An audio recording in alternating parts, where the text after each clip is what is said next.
நம்ம ஊர்லேயும் வீடுகளில் பூச்சிகள் வளர்க்குறது உண்டு. ஒருத்தர் வந்தார், எனக்கு 3000 கரப்பாம்பூச்சி அவசரமாக தேவைப்படுது, எங்கே கிடைக்கும்னு கேட்டார். கரப்பாம்பூச்சியா, அது என்னத்துக்குன்னு கேட்டோம். அது வேறு ஒன்றும் இல்லை, நான் குடியிருக்கிற வாடகை வீட்டை காலி பண்ண போகிறேன். வீட்டு சொந்தக்காரர் என்ன சொல்கிறாருன்னா, இந்த வீட்டுக்கு நான் குடி வந்தப்போ எப்படி இருந்ததோ அதே நிலைமையில் விட்டுட்டு போகணும்னு வீட்டுக்காரர் சொல்லியிருக்கிறார், அதனால தான் கேட்டேன் அப்படின்னார். ஒரு தந்தை தன்னோட பிள்ளைய ரொம்ப தைரியசாலியாக வளர்க்கணும்னு ஆசைப்பட்டார். அதுக்காக அவனை கூப்பிட்டு உட்கார வச்சு இப்படி உபதேசம் பண்ணார். இதை பாருப்பா, நான் உன்னாட்டம் இருக்கிறப்போலாம் எதுக்கும் பயப்பட மாட்டேன், ரொம்ப துணிச்சலாக இருப்பேன். ஒரு நாள் ஒரு அப்பாவி எலிய ஒரு பூனை துரத்திட்டு ஓடிச்சு. நான் உடனே என்ன செஞ்சேன் தெரியுமா? அந்த பூனையை பிடிச்சேன், அது வாலில் ஒரு பட்டாசு சரத்தை கட்டினேன், கொளுத்தி விட்டேன், படபடன்னு வெடிக்க ஆரம்பிச்சுட்டுது. அது துள்ளிக்கிட்டு அங்கேயும் இங்கேயும் ஓடி இருக்கு பாரு ஓட்டம், ரொம்ப தமாஷு அப்படின்னார் அப்பா. இப்படி சொல்லிவிட்டு பையனை பார்த்து, இதை கேட்குறதுக்கு உனக்கும் துணிச்சல் வருதா, நான் என்னுடைய செயலை நீ கேட்குறப்போ உனக்கு துணிச்சல் வருதா அப்படின்னு கேட்டார். வருதுன்னா பையன். எப்படின்னா அப்படிங்கிற விவரத்தையும் சொன்னான் அவன். அதாவது எலியை விரட்டினத்துக்காக பூனை வாலில் பட்டாசு கொளுத்துனீங்க நீங்கள், பூனையை விரட்டினத்துக்காக உங்கள் கழுத்தில் பட்டாசு சரத்தை மாட்டினா என்னென்னு தோணுது எனக்கு அப்படின்னா பையன். பையனோட துணிச்சல் அப்பாவே நடுங்க வச்சுட்டுது. அது சரி, ஒரு அப்பா பிள்ளைக்கு இப்படியா உபதேசம் பண்ணுறது? எல்லாருக்கிட்டையும் அன்பாக பழகிறது எப்படி அப்படின்னு சொல்லி கொடுக்கணும். பிஞ்சு உள்ளங்களில் நஞ்சை தூவலாமா? ஒரு நாள் விநாயகர் ஒரு பூனையோடு விளையாடிக்கிட்டு இருந்தாராம். அப்படி ஆசையாக விளையாடிக்கிட்டு இருந்தப்போ அவரோட கை நகம் தவறுதெல்லாம் பூனையோட முகத்தில் பட்டுட்டு தான். அது ஒரு சின்ன கீறலை உண்டாகி விட்டுது. அப்பா அவர் அதை ஒரு பெருசாக நினைக்கல. கொஞ்ச நேரத்துக்கு அப்புறம் விநாயகர் வீட்டுக்கு வந்தார். அவங்க அம்மா பார்வதி தேவியை பார்த்தார். பார்வதி தேவி கன்னத்தில் விரலால் கீறினது மாதிரி ஒரு அடையாளம் இருந்தது. விநாயகருக்கு அதிர்ச்சி, ஆச்சரியம். நம்ம அம்மா இந்த உலகத்துக்கே தாயார், அப்பேற்பட்ட அவங்க முகத்திலேயே கீறலை உண்டாக்கக்கூடியவங்க யாராக இருக்க முடியும் அப்படின்னு யோசனை பண்ணார். தாயே, உன்னுடைய கன்னத்தில் இந்த வடு எப்படிம்மா ஏற்பட்டதுன்னு கேட்டார். குழந்தாய், இது நீ செஞ்ச காரியம்தான்ப்பா, உன்னுடைய கை நகம் கீறினதுனால ஏற்பட்ட வடு தான் இது அப்படின்னாங்க அவங்க. விநாயகர் திடுக்கிட்டு போட்டார். எப்படிம்மா அது? நான் எந்த காலத்துலேயும் ஒன்று அப்படி கீறினதாக எனக்கு நினைவு இல்லையே அப்படின்னார். இன்னைக்கு காலையில் ஒரு பூனையை கீறினதை நீ மறந்துட்டியா அப்படின்னாங்க அந்த அம்மா. விநாயகர் திகைச்சு போய் நின்னார். பார்வதி தேவி சொன்னாங்க, இதை பார்ப்பா, இந்த உலகத்தில் இருக்கக்கூடிய எல்லா உயிர்கள்லேயும் நான் இருக்கிறேன், நான் தான் இந்த உலகமாக ஆகியிருக்கிறேன். ஆகையினால நீ யாரை துன்புறுத்தினாலும் அது உண்மையிலேயே என்ன துன்புறுத்தினதாக தான் முடியும் அப்படின்னாங்க. விநாயகர் மனசுக்குள்ளே ஒரு வெளிச்சம் ஏற்பட்டு தான். அதுக்கப்புறம் அவர் யாரையுமே கல்யாணம் பண்ணிக்காததுக்கு அதுதான் காரணமாக. இந்த உலகத்தில் எல்லாரையும், இங்கே இருக்கிற எல்லாத்தையும் தாயின் வடிவமாக அவர் பார்க்க ஆரம்பிச்சிட்டாராம். குருதேவர் ராமகிருஷ்ணர் இந்த கதையை எடுத்து சொல்லியிருக்கிறார். நபிகள் நாயகம் ஒரு தடவை ஒரு நாற்காலியில் உட்காந்து என்னமோ யோசனை பண்ணிகிட்டு இருந்திருக்கிறார். அப்போ அவரோட உடையில் ஒரு கீழ்ப்பகுதி தரையில் படிஞ்சு கிடந்திருக்குது. அங்கே விளையாடிக்கிட்டு இருந்த ஒரு பூனை அது மேலே படுத்து தூங்கி போச்சு. தொழுகை செய்ய வேண்டிய நேரம் வந்துட்டுது. நபிகள் நாயகம் எழுந்திருக்க பார்த்தார். அப்போ தான் பூனை தன்னோட உடை மேலே படுத்து தூங்கிட்டு இருக்கிறது கண்ணில் படுது. பூனையோட தூக்கத்தை கலைக்க விரும்பல அவர். தன்னுடைய சகோதரியை கூப்பிட்டார், ஒரு கத்திரிக்கோல் எடுத்துகிட்டு வர சொன்னார். பூனை படுத்திருந்த உடைப்பகுதி மட்டும் இருக்குல்ல, அதை மட்டும் அதோட கத்திரிச்சு விட்டுட்டு அதுக்கப்புறம் அவர் எழுந்திரிச்சு தொழுகைக்கு போனாராம். அதாவது பிற உயிர்கள்கிட்ட எப்படி அன்பு காட்டணுங்கிறத பெரியவங்க எவ்வளவோ விதத்தில் நமக்கு எடுத்து காட்டியிருக்கிறாங்க. இருந்தாலும் எத்தனை பேர் மனசில் அதெல்லாம் உரைச்சிருக்குது? நாமளும் நம்ம ட்ரெஸ்ஸு மேலே ஒரு பூனை படுத்திருந்தா ஒரு கத்திரிக்கோலை தான் தேடுவோம், எடுத்துகிட்டு வர சொல்லுவோம். துணியை வெட்டுறதுக்கு பதிலாக இல்லை அதோட வாழை வெட்டினா என்ன அப்படின்னு தோணும். ஒரு ஆள் ரொம்ப பிரியமாக ஒரு பூனையை ஆற்றுல குளிப்பாட்டிகிட்டு இருந்தானா. எப்படி? அந்த பூனையை ஆற்று தண்ணியில் அமுக்கி அமுக்கி குளிப்பாட்டிகிட்டு இருக்கிறான். அந்த வழியாக போன பெரிய ஒருத்தர் இதை பார்த்தார். இதை பார்ப்பா, பூனையை அது மாதிரி ஆற்று தண்ணியில் அமுக்கி குளிப்பாட்டாத, மூச்சு திணறி செத்து போடும் அப்படின்னு அட்வைஸ் பண்ணார். நீ போய் அவன் வேலையை பார்த்துக்கிட்டு, எனக்கு எல்லாம் தெரியும்னா இவன். சரின்னு அவர் போயிட்டார். கொஞ்ச நேரம் கழித்து அவரே அந்த வழியாக திரும்பி வந்துக்கிட்டு இருந்தார். ஆற்றுல பூனையை குளிப்பாட்டிக்கிட்டு இருந்தவன் அழுதுகிட்டு உட்காந்துருக்கிறான். பக்கத்தில் அந்த பூனை செத்து கிடக்குது. இதை பார்த்தார் பெரியவர். நான் தான் அப்போவே சொன்னேனே அந்த பூனையை ஆற்றுல நினைக்காதேன்னு, அதை கேட்டிருந்தா அப்படி ஆயிருக்குமா அப்படின்னார். அந்த ஆள் கோபமாக இவரை முறைச்சி பார்த்தான். அட போய்யா, இந்த பூனை ஆற்றுல குளித்ததுனால ஒன்றும் செத்து போகல, குளித்ததுக்கு அப்புறம் அதோட உடம்பு ஈரமாக இருக்குதுன்னு அதை புழிஞ்சேன், அதனால தான் இப்படி ஆயிட்டுது அப்படின்னு நானாம். உலகத்தில் எது எதுக்கும் ஆராய்ச்சி கூடங்கள் இருக்குதுல்ல, அது மாதிரி தூக்கத்தை பற்றி ஆராய்ச்சி பண்ணுறதுக்கு ஒரு ஆராய்ச்சி கூடம் இருக்குது. அப்படி ஆராய்ச்சி பண்ணணும்னா அதுக்கு மூழ்கிக்கிட்டு இருக்கணும்ல, அதனால தான் அந்த ஆராய்ச்சி கூடம் இங்கே இல்லை. அமெரிக்காவில் பாஸ்டன் பல்கலைக்கழக மருத்துவமனையில் அது இருக்குது. அங்கே தூக்கத்தை பற்றி பலவிதமான ஆராய்ச்சிகள் பண்ணிகிட்டு இருக்கிறாங்க. அந்த ஆராய்ச்சி கூடத்தில் இயக்குனராக இருக்கிற ஒரு நிபுணர், அவர் என்ன சொல்கிறார் தெரியுமா? உங்களுக்கு தூக்கம் வரலையா, நீங்கள் நல்லா தூங்கிறதுக்கு தாராளமாக சில யோசனைகளை என்னால் சொல்ல முடியும் அப்படிங்கிறார். யோசனை தானே, காசா பணமாக கேட்டு வச்சுக்கலாமே. உணவு, மனநிலை, தூங்கும் இடத்தோட சூழ்நிலை, படுக்கைக்கு செல்கிறப்போ உள்ள பழக்க வழக்கங்கள், இது காரணமாக ஒருத்தருக்கு தூக்கம் வராமல் போகலாம். தூக்கம் வராததுக்கு இதுதான் காரணம்னா அதையெல்லாம் சுலபமாக கட்டுப்படுத்தலாங்கிறார் அவர். தூக்கத்தை வரவழைக்கக்கூடிய ஒரு நல்ல மருந்து உடற்பயிற்சி. ஆனால் ஒன்று, படுக்க போகிற நேரத்தில் இது மாதிரி உடற்பயிற்சிகள் எல்லாம் செய்யக்கூடாது. கொஞ்சம் முன்னாடி பகல்லையே இந்த பயிற்சிகளை செய்கிறது நல்லது. தூக்கம் வராமல் அவதிப்படுறவங்க பிற்பகல் நேரங்களில் காஃபி, டீ இது மாதிரி பானங்களை சாப்பிடக்கூடாது. மது அருந்துறது கூட தூக்கத்தை பாதிக்கும். வெது வெதுப்பான நீரில் குளிக்கிறது, தியானத்தில் ஈடுபடுறது, ஓய்வாக இருக்கிறது, படுக்கிறது, அதாவது படுக்கிறதுக்கு முன்னாடி ஒரு குவளை பால் சாப்பிட்றது, இதெல்லாம் தூக்கத்தை வரவழைக்கிறது ரொம்ப உதவியாக இருக்கும். இன்னொரு விஷயம் என்னென்னா, தூங்கி ஆகணுமேங்கிற கவலை வேண்டியதில்லை.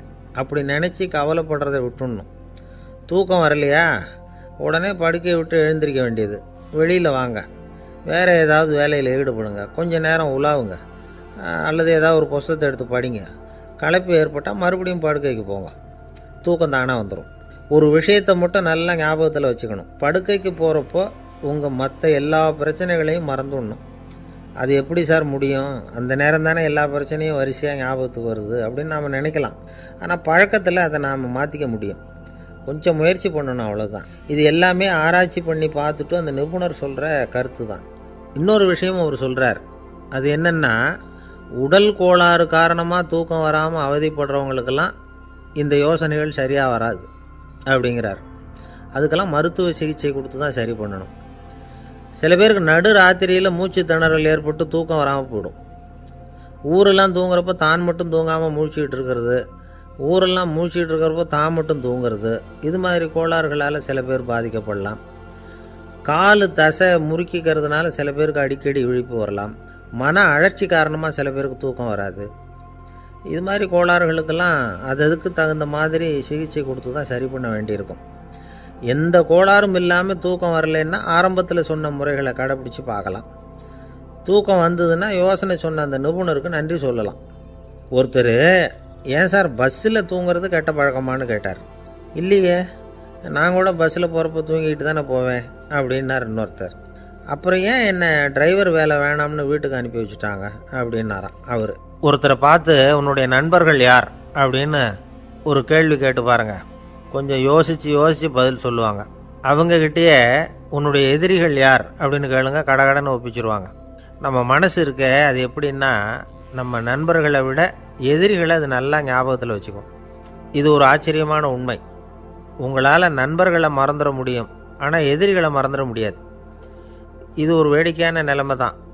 அழகான தருணங்களை நாம் ஏன் மறந்துடுறோம்? இது இயற்கை. ஏன்னா நம்ம மனசு மலர்களை கவனிக்கிறதில்ல, அதில் இருக்கிற முள்ளை தான் கவனிக்குது. தன்னை காயப்படுத்துகிற எதையும் அது உடனே கண்டுகொள்ளுது. ஒரு தெளிந்த சிந்தனை உடைய மனசு மிக அழகாக உள்ள எல்லாத்தையும் கவனிக்கும்.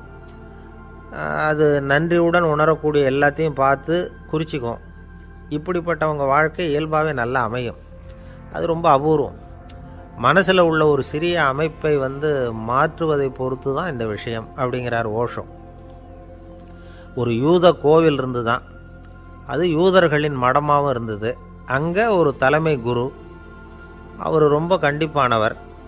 அந்த கோவிலை ஒட்டி ஒரு தோட்டம். ஒரு நாள் காலையில் அந்த தோட்டத்தில் 2 இளம் யூதர்கள் நடந்து போய்கிட்டு இருக்கிறாங்க. காலையில் 1 மணி நேரம், மாலையில் 1 மணி நேரம் அவங்க அந்த தோட்டத்தில் நடக்கிறதுக்கு அனுமதி உண்டு. மற்ற நேரங்களில் அவங்க மத புத்தகங்களை படிக்கணும், பிற விதிமுறைகளை கடைபிடிக்கணும். அந்த 2 பேருமே தொடர்ந்து புகைப்பிடிக்கிற பழக்கம் உள்ளவங்க. ஆனால் கோவில் மடத்தில் இருக்கிறப்போ அவங்க புகைப்பிடிக்க முடியாது, அது கடுமையான குற்றம். சரி, நாம் தோட்டத்தில் இருக்கிறப்பவாவது புகைப்பிடிக்கலாமா அப்படின்னு ஒரு ஆசை அவங்க 2 பேருக்குமே. இருந்தாலும் பயம். இப்படி கேட்டால் மதகுரு என்ன சொல்லுவாரோ அல்லது என்ன செய்வாரோங்கிற பயம்.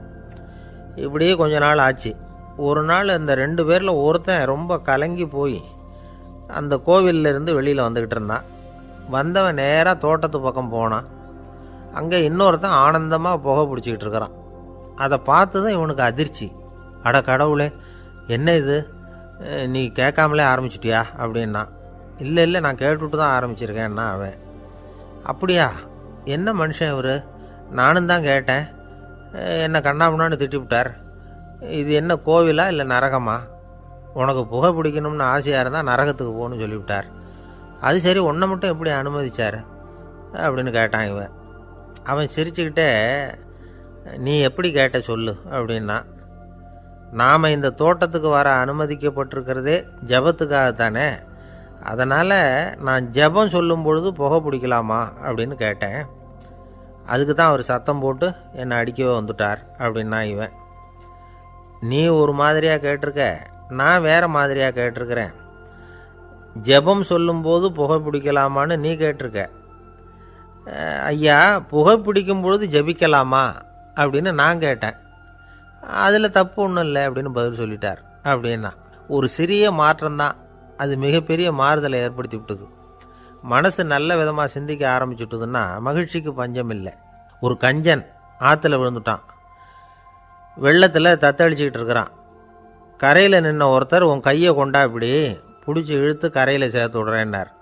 எதையும் கொடுத்து பழக்கம் இல்லாத அவன் கையையும் கொடுக்க மாட்டேன்னுட்டான். இவர் பார்த்தார்.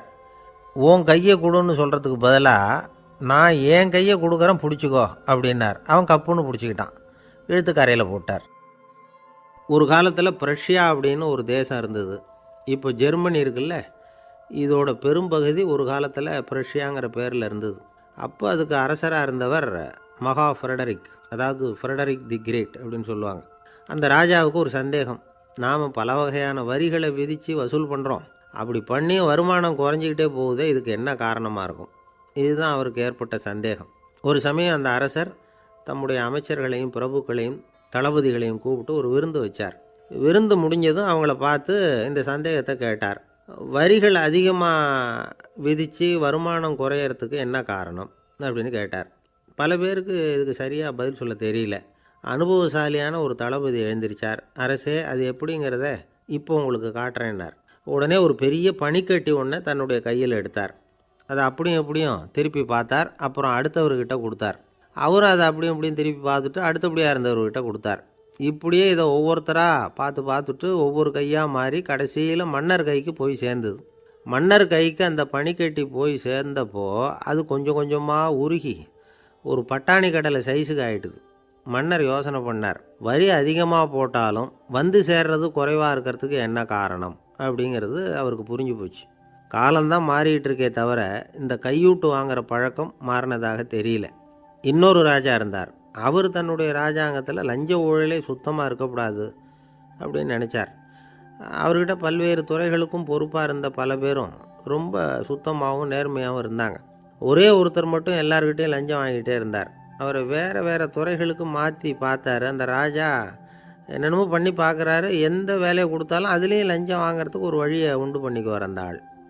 ராஜாவுக்கு இது ஒரு பெரிய தலைவலியாக போட்டுது. இவர் என்ன பண்ணுறது, இவருக்கு என்ன வேலையை கொடுக்கறது, கொஞ்சம் கூட லஞ்சம் வாங்கிறதுக்கு சான்ஸே இல்லாத ஒரு வேலையை கொடுக்கணும் அப்படின்னு திட்டம் போட்டார். ஒரு நாள் அவருக்கு அந்த உத்தரவும் போட்டுட்டார். அதாவது அவருக்கு என்ன வேலைன்னா, கடற்கரையில் தான் அவருக்கு ஆஃபீஸ். அங்கேயே இருந்துக்க வேண்டியது.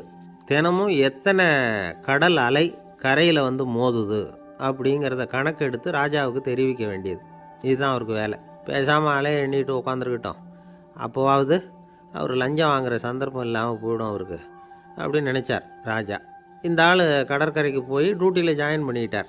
ஒரே மாதத்தில் அங்கே சொந்தமாக ஒரு பிரம்மாண்டமான மாளிகை கட்டிவிட்டார். ராஜாவுக்கு இது பெரிய ஆச்சரியமாக போச்சு. அலையை என்ற வேலையில் அந்த ஆள் எப்படி பணம் சம்பாதிச்சார் அப்படின்னு விசாரித்து பார்த்தார் அக்கம் பக்கத்தில். அந்த ஆள் என்ன பண்ணியிருக்கிறாருன்னா, கடற்கரையில் போய் பொறுப்பை ஏற்றுக்கிட்ட உடனே அங்கே இருந்த மீனவர்கள்கிட்ட எல்லாம் இந்த கரையில் வந்து ஒரு நாளில் வந்து மோதுகிற அலைகள் எத்தனை அப்படின்னு கேட்டிருக்காரு. அது எப்படிங்க தெரியும்னு இருக்காங்க அவங்க. தினமும் அந்த எண்ணிக்கை தெரியணும். நம்ம ராஜாவுக்கு தினமும் அறிக்கை அனுப்பணும், டெய்லி ரிப்போர்ட்டு. தவறுனா நீங்கள் இந்த கடலில் போய் மீன் பிடிக்கிறதுக்கு ராஜாவோட அனுமதி கிடைக்காது அப்படின்ட்டுருக்காரு. உடனே மீனவர்கள்லாம் பயந்து போட்டாங்க. கடலுக்கு போகிறதுக்கு அனுமதி இல்லைன்னா பட்டினி கிடக்கிறது மாதிரி ஆகிடுமே. மெதுவாக அந்த ஆளுகிட்ட போனாங்க, காதோட காதாக சொன்னாங்க, ஐயா எங்களால் வந்து கடல் அலையை வந்து எண்ண முடியாது. தினமும் எங்களால் முடிஞ்சதை உங்களுக்கு பணமாக கொடுத்துட்றோம். நீங்கள் தான் ராஜா கிட்ட சிபாரிசு பண்ணி நாங்கள் தொடர்ந்து மீன் பிடிக்கிறதுக்கு அனுமதி வாங்கி கொடுக்கணும் அப்படின்னு வேண்டிக்கிட்டாங்க. பணம் தினமும் வந்து சேர ஆரம்பிச்சுட்டுது. பதவியில் மற்ற பதவியோட இந்த பதவி எவ்வளவோ மேல் அப்படின்னு நினச்சிட்டான் அந்த ஆள். அது மட்டும் இல்லை, தயவு பண்ணி என்னை இந்த இடத்த விட்டு மாற்றிவிடாதீங்க சார் அப்படின்னு வேற கேட்க ஆரம்பிச்சிட்டானா. எனக்கு இது மட்டும்தான் சார் தெரியும், இதை தவிர வேறு எதுவும் தெரியாது அப்படின்னு சொல்லிக்கிட்டே காலம் தள்ளுறவங்க ரொம்ப பேர். அவங்கெல்லாம் கஷ்டப்பட வேண்டியிருக்கும். ஒருத்தர் தன்னுடைய தொழிலில் ரொம்ப கெட்டிக்காரராக இருக்கலாம். அதுக்காக எப்பவும் அதே ஞாபகத்தில் இருந்துக்கிட்டு உலகியல் அறிவு இல்லாமல் இருந்துடக்கூடாது, அது ஆபத்து. இதுக்காக நம்ம தாத்தா பாட்டிலாம் ஒரு கதை சொல்லுவாங்களே, கேள்விப்பட்டிருக்கீங்களா? ஒரு சமயம் ஒரு 4 பேர் சேர்ந்து வெளியூருக்கு பிரயாணம் போனாங்களாம். அந்த 4 பேர் எப்படி தெரியுமா? ஒருத்தர் வந்து வேதாந்தி, இன்னொருத்தர் சங்கீத வித்வான், 3வது ஆள் வைத்தியர், 4வது ஆள் ஜோசியர். இவங்க 4 பேரும் நண்பர்கள். அதனால் சேர்ந்து புறப்பட்டாங்க. வழியில் ஒரு ஊரில் தங்கினாங்க. இருட்டி போச்சு. அதனால் இன்றைக்கி ராத்திரி இங்கேயே தங்கி இருந்துட்டு நாளைக்கு புறப்படலாம் அப்படின்னு தீர்மானம் பண்ணாங்க. சாப்பாட்டுக்கு என்ன பண்ணுறது? அங்கேயே கடத்தெருவுக்கு போய் சாமான்லாம் வாங்கியாந்து சமைச்சு சாப்பிட்லாம்னு முடிவு பண்ணாங்க. 4 பேர் இருக்கிறதுனால ஆளுக்கு ஒரு காரியமாக செய்யலாம் அப்படின்னு வேலையை பிரிச்சுக்கிட்டாங்க. வைத்தியர் வந்து கரிகாய் வாங்க போனார், வேதாந்தி வந்து எண்ணெய் வாங்க போனார், ஜோசியர் வந்து பலசரக்கு வாங்க போனார், சங்கீத வித்வானுக்கு சமைக்கிற வேலை. எல்லாம் சரி, ஆனால் நடந்தது என்ன தெரியுமா? கடைத்தெருவுக்கு காய்கறி வாங்க போனார்ல வைத்தியர், அங்கே போய் மார்க்கெட்டில் பார்த்தார். ஒவ்வொரு கரிகாயாக எடுத்து பார்த்தார். இது பித்தம், உடம்புக்கு ஒத்துக்காது, இது வாயு, உடம்புக்கு ஒத்துக்காது அப்படின்னு ஒவ்வொன்றா தள்ளினார். கடைசியில் ஒன்றுமே தேரல, வெறுங்கையோடு திரும்பி வந்துக்கிட்டு இருக்கிறார். எண்ணெய் வாங்க போனார் வேதாந்தி, அவர் ஒரு தொன்னையில் எண்ணெயை வாங்கினார். பேசாமல் அதை எடுத்துகிட்டு வர வேண்டியது தானே, முடியல. அவருடைய வேதாந்த மூளை சிந்திக்க ஆரம்பிச்சுட்டுது. இந்த தொன்னைக்கு எண்ணெய் ஆதாரமா அல்லது எண்ணெய்க்கு தொன்னை ஆதாரமா அப்படிங்கிற ஆராய்ச்சியில் இறங்கினார். என்னாச்சு தெரியுமா? அப்படி கவுத்து பார்த்தார். வாங்கின எண்ணெய் பூராவையும் வழியில் கொட்டிவிட்டு வெறும் தொன்னையோடு வந்து சேர்ந்தார். பலசரக்கு வாங்க போனார் ஜோசியர், அவர் ஒரு வழியில் பார்த்தாரு. வழியில் வந்தவங்களெல்லாம் அங்கங்கே ஒரு மரத்தடியில் உட்கார வச்சு அவங்களுக்கெல்லாம் ஆர்வம் சொல்ல ஆரம்பிச்சிட்டார். அப்படி ஒவ்வொருத்தராக சொல்லி முடிச்சுட்டு கடத்தருக்கு போய் சேர்ந்தார். இவர் அங்கே போய் சேர்றதுக்குள்ளே ரொம்ப நேரம் ஆகிட்டுது. கடையெல்லாம் பூட்டிவிட்டு போயிட்டாங்க. என்ன செய்கிறது? அவரும் வெறுங்கையோடு திரும்பி வந்து சேர்ந்தார். சரி, இவங்க கதை தான் இப்படி ஆச்சு. அங்கே சமைக்கிறதுக்காக உட்காந்துருந்தார் சங்கீத வித்வான், அவர் கதை என்னாச்சு தெரியுமா? அங்கே அவர் அடுப்பை பற்ற வச்சு ஒலையை கொதிக்க வச்சார். அதாவது ஒரு பானையில் தண்ணியை ஊற்றி அடுப்பில் வச்சார். அது கொதிக்க ஆரம்பிச்சிது. தண்ணி கொதிக்கிற சத்தம் இருக்குதுல்ல, அது இவருக்கு தாளம் போடுறது மாதிரி இருந்தது. ஒரே குஷி, பாட ஆரம்பிச்சிட்டார். பாடிக்கிட்டே உற்சாகமாக கையில் இருந்த கரண்டியால் அந்த பானையில் தட்டினார், தாளம் போடுறதா நினச்சிக்கிட்டு. அவ்வளவுதான், பானை பட்டுன்னு உடஞ்சி போச்சு. தலையில் கையை வச்சுக்கிட்டு அவரும் உட்காந்துட்டார். எந்த தொழில் தெரிஞ்சாலும் சரி, அதை புத்திசாலித்தனமாக பயன்படுத்த தெரியலன்னா ஆபத்து தான். அதுக்காக தான் இந்த கதை. ஒரு பஸ்ஸு டிரைவர் ரொம்ப கெட்டிக்காரர். பஸ்ஸை ரொம்ப திறமையாக ஆபத்து இல்லாமல் ஓட்டினதுக்காக பரிசுலாம் வாங்கினவர். அவரே ஒரு படகு ஓட்டுறதுக்காக அழைச்சிட்டு போயிருக்கிறாங்க, மோட்டார் படகு. அதையும் ரொம்ப திறமையாக தான் ஓட்டிகிட்டு போயிருக்கிறாரு. நடுக்கடலில் போனதும் படகு நின்று போச்சு. மோட்டாரில் ஏதோ கோளாறு. என்ன செய்யலாம் அப்படின்னு அந்த டிரைவரை கேட்டிருக்கிறாங்க படகுல இருந்தவங்கெல்லாம். அப்போ அவர் சொன்னாராம், கவலைப்படாதீங்க, ஒன்றும் பிரச்சனை இல்லை, எல்லோரும் கொஞ்சம் கீழே இறங்கி பின்னாடி தள்ளுங்க, மோட்டார் ஸ்டார்ட் ஆகிடும் அப்படின்னாராம். ஒரு ஊரில் ஒரு இளைஞன் இருந்தான். ஒரு நாள் அவன் ஒரு குருவை தேடிக்கிட்டு புறப்பட்டான். ஊரை விட்டு வெளியில் போனான். போகிற வழியில் ஒரு காடு. அந்த காட்டில் ஒரு மரத்தடியில் ஒரு பெரியவர் உட்காந்துருக்கிறார். அமைதியாக மௌனமாக அவர் அமர்ந்திருக்கிறார். இந்த பெரியவரை விசாரிக்கலாம், குருவை தேடி கண்டுபிடிக்கிறதுக்கு இவர் ஏதாவது ஒரு வழி சொல்லி கொடுப்பார் அப்படின்னு நினச்சிக்கிட்டு அவரை நெருங்கினான். ஐயா, எனக்கு ஒரு குரு தேவை, எங்கே கிடைப்பார்? அவரை எப்படி அடையாளம் கண்டுபிடிக்கிறது? அதை பற்றி ஏதாவது விவரம் சொன்னீங்கன்னா நான் கண்டுபிடிச்சிக்குவேன் அப்படின்ட்டுருக்கான். பெரியவர் நிமிர்ந்து பார்த்தார். தம்பி, அது ரொம்ப சுலபம். அவர் வயசானவராக இருப்பார், என்னை விட சுமார் 30 வயசு அதிகமாக இருக்கும். அவர் ஒரு மரத்தடியில் தான் உட்காந்துருப்பார் அப்படின்ட்டுருக்கான். சரிங்க பெரியவரே, அது என்ன மாதிரியான மரம், எப்படி இருக்கும் அப்படின்னு கேட்டிருக்கான். பெரியவர் அந்த விவரங்களையும் சொல்லியிருக்கிறாரு. அது மட்டும் இல்லை, சந்திக்கிற நாள், நேரம், வினாடி முதற்கொண்டு எல்லா விவரங்களையும் துல்லியமாக சொன்னாராம். இவ்வளவு விவரங்களை இவரால் எப்படி சொல்ல முடியுது அப்படின்னு இவனுக்கு ஆச்சரியம். இருந்தாலும் அந்த பெரியவர் கடைசியாக ஒரு விவரம் சொன்னார். அது என்ன தெரியுமா, எப்படியும் நீ அவரை சந்திக்கிறதுக்கு ஒரு 30 வருஷம் ஆகும் அப்படின்னு சொல்லிவிட்டாராம். ரொம்ப நன்றிங்க பெரியவரே அப்படின்னு சொல்லிவிட்டு அந்த இளைஞன் புறப்பட்டுருக்கான். இப்போ அவனுக்கு குரு பற்றின விவரம் எல்லாம் கிடச்சிட்டுது, சந்திக்கிற நேரமும் தெரிஞ்சுட்டுது. ஆனால் 30 வருஷம் அவரை தேடி அலைய வேண்டியிருக்குமே. அவன் தேட ஆரம்பித்தான். காடு மலை எல்லாம் சுற்றி அலைஞ்சான். பல வருஷங்கள் தேடினான், அழுத்து போயிட்டான். கடைசியில் அவனுக்கும் வயசாகிட்டுது. கடைசியில் தன்னுடைய சொந்த ஊருக்கே திரும்பி போய்கிட்டு இருந்தான். அங்கே ஒரு மரத்தடியில் அவன் தேடிக்கிட்டு இருந்த குருநாதர் கிடைச்சார். யார் அவருன்னா, 30 வருஷத்துக்கு முன்னாடி வழி சொல்லி கொடுத்தாருல அதே பெரியவர். அவருக்கு இப்போ 30 வயசு அதிகமாக இருந்தது. அதே மரம், அன்னைக்கு பெரியவர் சொன்ன அடையாளம் இப்போ பொருத்தமாக இருந்தது. இப்போ அந்த பெரியவர் சொன்னார், சரியாக வந்து சேர்ந்துட்டேன், வா, உனக்காக தான் நான் இவ்வளவு காலமும் காத்துக்கிட்டு இருந்தேன் அப்படின்னாரான். என்ன சொல்கிறீங்கன்றிருக்கான். 30 வருஷத்துக்கு முன்னாடி என்கிட்ட வந்தியே, அப்போவே என் காலம் வந்து முடிஞ்சு போயிருந்தது. அப்போவே என்ன உனக்கு அடையாளம் தெரியல, அதனால் இவ்வளவு காலம் உனக்காக காத்துட்ருக்கும்படி ஆகிட்டுது அப்படின்னாரான். ஐயா, அப்போவே நீங்கள் சொல்லியிருக்கலாமே, இதுதான் 30 வருஷம் கழித்து நீ சந்திக்க போகிற இடம், நான் தான் உன்னுடைய குரு அப்படின்னு சொல்லியிருக்கலாமே அப்படின்ட்டுருக்கான். அந்த பெரியவர் சிரிச்சுக்கிட்டே இதுக்கு பதில் சொன்னாராம். நான் எவ்வளவோ விவரமாக தான் சொன்னேன், நீ சரியாக புரிஞ்சிக்கல. காரணம், அப்போ நீ போதுமான அளவுக்கு பக்குவம் பெற்றிருக்கவில்லை.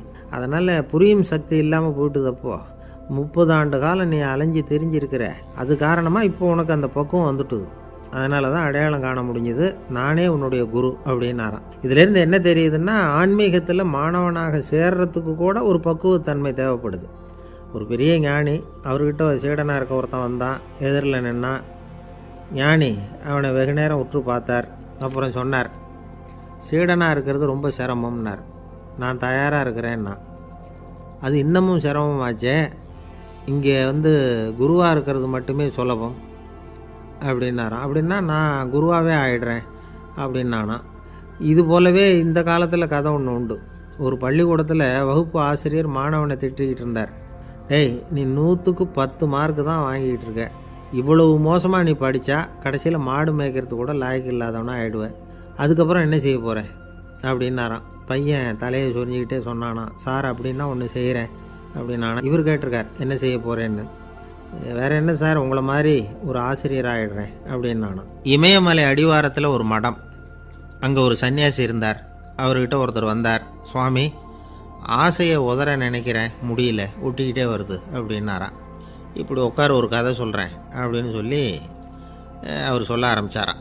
அவர் சொன்ன கதை என்னென்னா, ஒரு ஊரில் ஒரு ஆள் இருந்தான். அவன் பேர் குப்புசாமி. அவங்ககிட்ட எப்பவும் ஒரு பழைய தொப்பி இருக்கும், விடவே மாட்டான். அதனால் அவனை எல்லோரும் தொப்பி சாமி அப்படின்னு தான் கூப்பிடுறது வழக்கம்.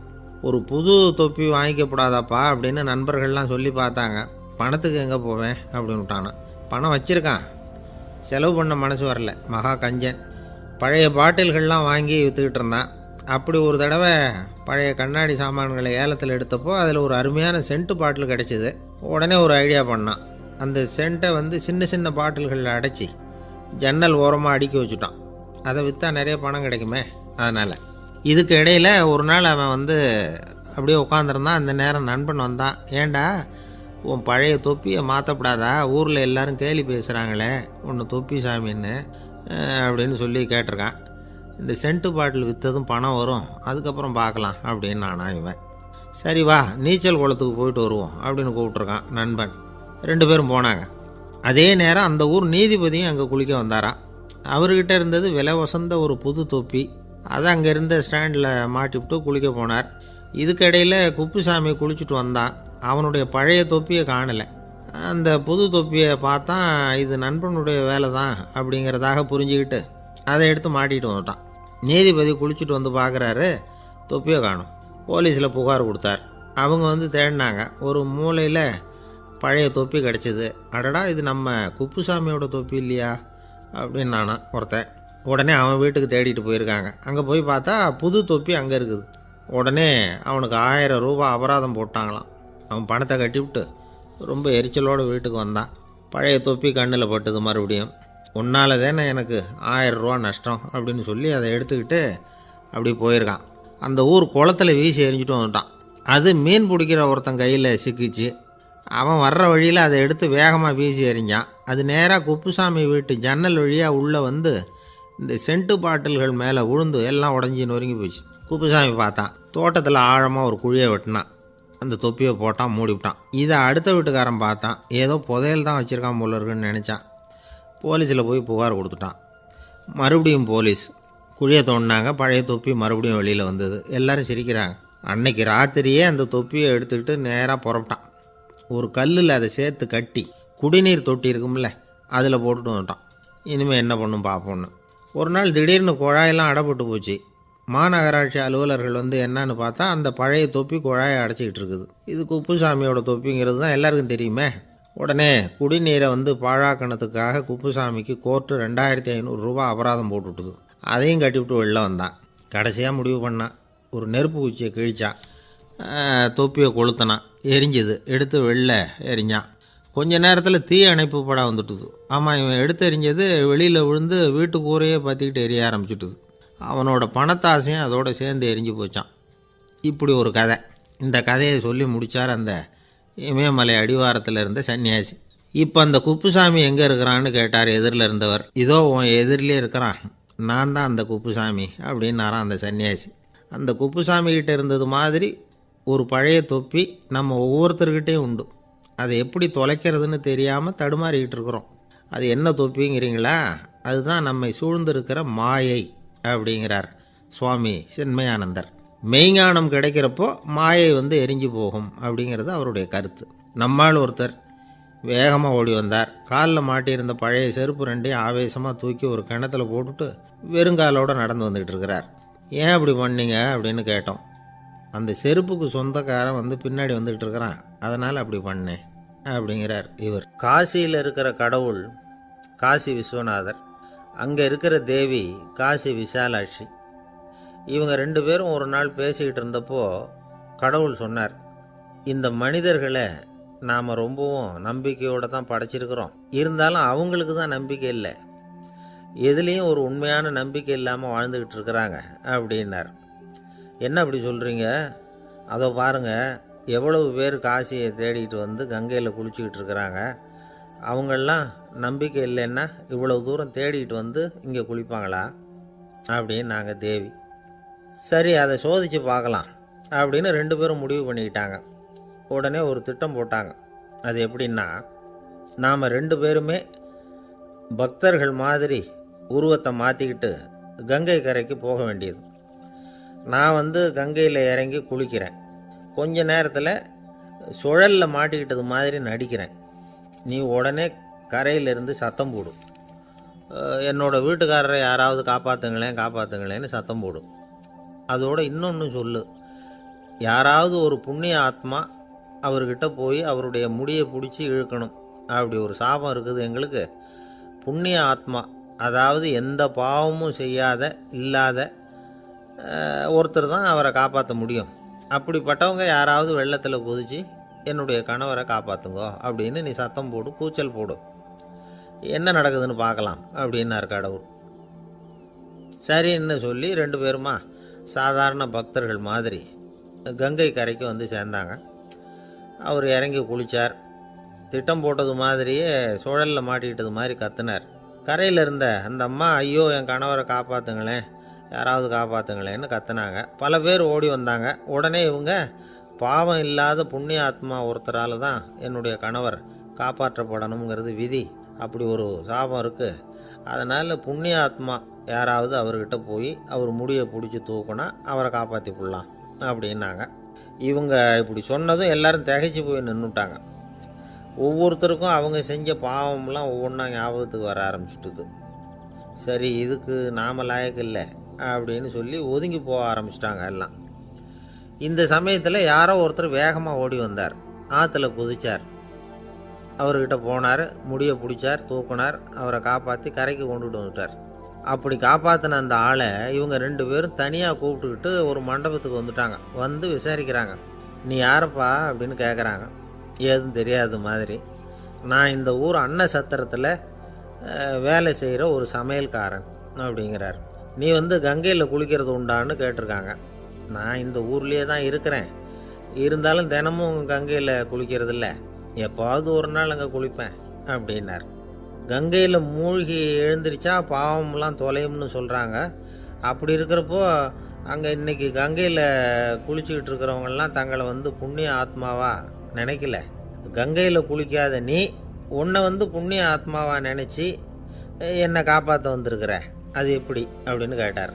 அதுக்கு அந்த ஆள் சொல்கிறான், கங்கையில் குதிச்சதுக்கு அப்புறம் தானே உங்களை காப்பாற்ற போகிறோம். அப்படி குதிக்கும் பொழுது என்னுடைய பாவம்லாம் போயிருக்கும்ல, நான் புண்ணிய ஆத்மாவாக ஆயிருப்பேனே, அதனால தான் துணிஞ்சு வந்து உங்களை காப்பாற்றினேன் அப்படின்னா.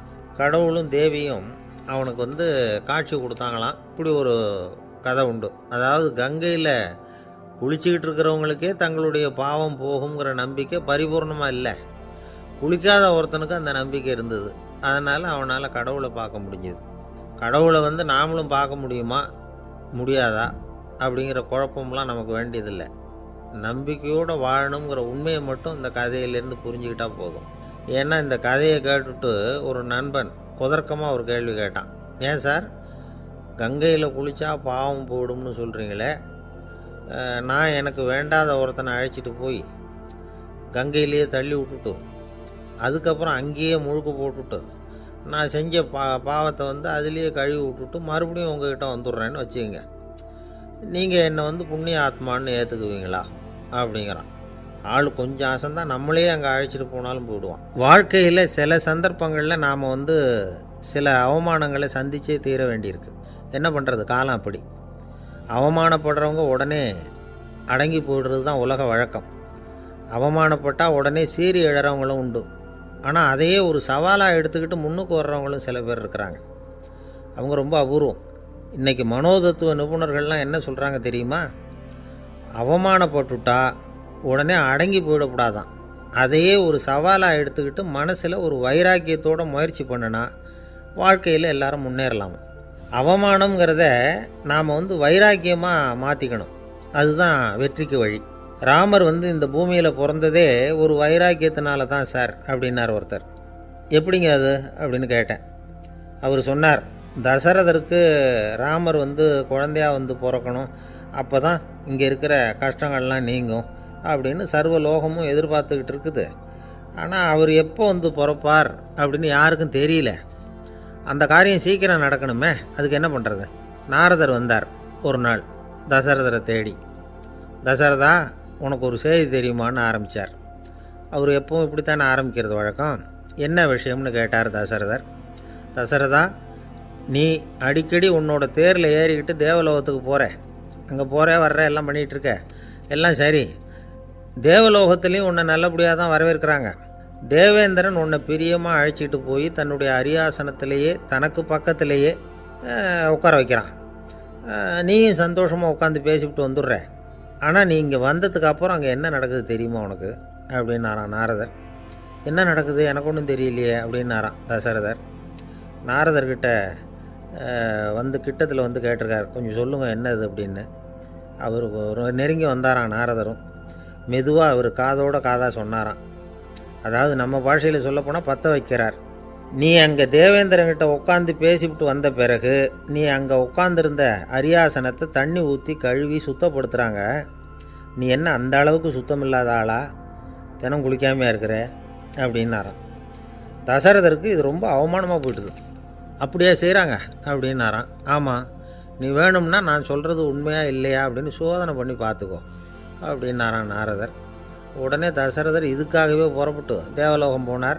அங்கே வழக்கம் போலவே இவரை கூப்பிட்டு உட்கார வச்சு பேசிக்கிட்டு இருந்தான் தேவேந்திரன். கொஞ்ச நேரம் பேசிக்கிட்டு இருந்துட்டு சரி நான் கிளம்புறேன்னு புறப்பட்டார். சரி, அவனும் வாசல் வரைக்கும் வந்து வழி அனுப்பி வச்சுட்டு உள்ளே போயிட்டான். தசரதர் வெளியில் கொஞ்சம் நேரம் மறைஞ்சி இருந்துட்டு மெதுவாக உள்ளே எட்டி பார்த்தார் என்ன நடக்குதுன்னு. நாரதர் சொன்னது உண்மைதான். தசரதர் உட்காந்துருந்த ஆசனத்தை அங்கே 2 தேவர்கள் கழுவி சுத்தப்படுத்திக்கிட்டு இருக்கிறாங்க. தசரதரால் இதை தாங்கிக்க முடியல. அவருக்கு ரொம்ப அவமானமாக போச்சு. நேராக கிடுகிடுன்னு தேவேந்திரங்கிட்டே போனார். நான் உட்காந்துருந்த இருக்கையே சுத்தம் பண்ணுறியே, நான் என்ன அந்த அளவுக்கு பாவியா அப்படின்னு கேட்டார். ரொம்ப கோபமாக கேட்டார். தசரதரே, மனுஷனுக்கு 3 கடன்கள் உண்டு. தேவ கடன், ரிஷி கடன், பித்ரு கடன். இதை தீர்க்காதவன் பாவியாகிறான். இதில் மகனை பெறுவதால் தான் பித்ரு கடன் தீரும். உனக்கு மகன் கிடையாது, அதனால் நீ பாவியாகிற. பாவி உட்கார்ந்துருந்த இடம்ங்கிறதுனால அதை சுத்தம் செய்ய வேண்டியது எங்கள் கடமை அப்படின்னு நானும் தேவேந்திரன். இந்த இடத்துல தசரதருக்கு ஏற்பட்ட அவமானம் ஒரு வைராக்கியமாக மாறிச்சு. தேவேந்திரனே கேட்டுக்கோ, ஒரு மகனை பெற்ற பிறகு தான் இந்த சபையில் மறுபடியும் அடி எடுத்து வைப்பேன் அப்படின்னு சொல்லிவிட்டு போயிட்டாராம். போய் புத்திர காமேஷ்டி யாகம் பண்ணார். புத்திரர்கள் பிறந்தார்கள். இந்த கதையில் உள்ள கருத்து என்னென்னா, தேவேந்திரன் தசரதரை அப்படி அவமானப்படுத்தலைன்னா அவருக்கு இப்படி ஒரு வைராக்கியம் பிறந்திருக்குமா? யோசித்து பார்க்கணும். நமக்கு ஏற்படுகிற சில அவமானங்களையும் வைராக்கியமாக மாற்றிக்குவோம். அப்படி மாற்றிக்கிட்டோம்னா வாழ்க்கையில் முன்னேறலாம். நம்ம ஆளுங்க சில பேர் அவமானத்தை வைராக்கியமாக மாற்றிக்கிறது எப்படி தெரியுமா? நம்மக்கிட்ட ஒரு பையன் சொன்னான், எங்கள் அப்பா என்னை எல்லாருக்கும் முன்னாடி வச்சு திட்டிவிட்டார், பொறுப்பு இல்லாமல் ஊர் சுற்றுறேன்னு சொல்லி அவமானப்படுத்தி விட்டார். இனிமேல் நீ என் முகத்திலேயே முழிக்காதரா போடான்னு வேற சொல்லிவிட்டார். எனக்கு ரோஷம் வந்துட்டுது. அந்த அவமானத்தை வைராக்கியமாக மாற்றிக்கிட்டேன். அன்னையிலேருந்து அவர் முகத்திலேயே முழிக்கிறது இல்லை அப்படின்னா. அப்படியான்னு கேட்டோம். ஆமாங்க, அவர் வீட்டில் இல்லாத நேரமாக பார்த்து உள்ள சமையல் கட்டுக்கு போய் சாப்பிட்டுட்டு நைஸாக வெளியில் வந்துடுவேன் அப்படிங்கிறான் அவன். ஜவஹர்லால் நேரு பிரதமராக இருந்த சமயம் அவர் ஒரு தடவை சென்னைக்கு வந்திருக்கிறார். இங்கே சில முக்கிய நிகழ்ச்சிகளில் கலந்துக்கிறதுக்காக வந்திருந்தார். ஆளுநர் மாளிகையில் ஒரு நாள் ராத்திரி தங்கி மறுநாள் புதுடெல்லி புறப்படுறதாக ஏற்பாடு. நிகழ்ச்சியிலெல்லாம் முடிச்சுக்கிட்டு ஆளுநர் மாளிகையில் தங்கியிருக்கிறார். அன்றைக்கு இரவு படிக்கிறதுக்கு ஒரு முக்கியமான புத்தகம் அவருக்கு தேவைப்பட்டது. அந்த சமயத்தில் உலக அளவில் ஒரு முக்கியமான பொருளாதாரம் சம்பந்தமான ஒரு புத்தகம் வெளியாகி இருக்கிற விஷயம் அவருக்கு தெரியும். அந்த புத்தகம் மெட்ராஸுக்கு வந்திருக்குமா, அது இங்கே கிடைக்குமா அப்படின்னு விசாரிச்சிருக்கிறார் நேருஜி. அவர் இப்படி கேட்ட உடனே அங்கே இருந்தவங்கெல்லாம் ரொம்ப பரபரப்பாக செயல்பட ஆரம்பிச்சுட்டாங்க. முக்கியமான இடங்கள்ல எல்லாம் விசாரிச்சிருக்கிறாங்க அந்த புத்தகம் உங்ககிட்ட இருக்கான்னு. சென்னையில் உள்ள கன்னிமாரா நூல் நிலையத்துக்கு எப்படியும் அந்த புத்தகம் வந்திருக்கணும் அப்படின்னு ஒரு நம்பிக்கை. அங்கே விசாரித்தாங்க. அந்த புத்தகம் 2 நாளைக்கு முன்னாடி தான் அங்கே வந்திருக்குது அப்படிங்கிற விஷயம் தெரிஞ்சுது. உடனே எல்லோரும் அங்கே ஓடினாங்க. அவங்களுக்கு இன்னொரு சந்தேகம், புத்தகம் வந்திருக்கு சரி, அது இந்த சமயத்தில் வேறு யாரும் படிக்கிறதுக்கு எடுத்துகிட்டு போயிருக்கக்கூடாதே அப்படிங்கிற சந்தேகம் இருந்தாலும் மனசுக்குள்ளே ஒரு தைரியம். இப்படி ஒரு புத்தகம் வெளிவந்திருக்கிற விஷயமே நேருஜி சொல்லி தான் நமக்கே தெரியும். அதுவும் இல்லாமல் உலக பொருளாதாரம் சம்பந்தமான ஏதோ ஒரு புத்தகம் அது. அதை போய் இந்த நேரத்தில் அவ்வளவு ஆர்வமாக யார் எடுத்துகிட்டு போயிட போகிறாங்க அப்படிங்கிற தைரியம். இந்த தைரியத்தோடு அந்த நூல் நிலையத்துக்கு ஓடினாங்க. புத்தகத்தை தேடினா அது கிடைக்கல. யாரோ எடுத்துகிட்டு போயிருக்கிறாங்க. நேருவுக்கு மட்டுமே தெரிஞ்சிருந்த அந்த புத்தகம் பற்றின விஷயம் சென்னையில் வேற ஒருத்தருக்கும் தெரிஞ்சிருக்குது. உடனே எல்லாரும் பரபரப்பாக அதுக்குன்னு இருக்கிற ரிஜிஸ்டர் இருக்குல்ல, பதிவேடு, அதை புரட்டி பார்க்குறாங்க யார் எடுத்துகிட்டு போகிறாங்கன்னு தெரிஞ்சுக்கிறதுக்காக. எடுத்துகிட்டு போனவங்க அதில் கையெழுத்து போட்டிருப்பாங்கல்ல, அதை பார்த்து யாருன்னு தெரிஞ்சுக்கலாம் அப்படிங்கிறதுக்காக தான் அதை புரட்டுறாங்க.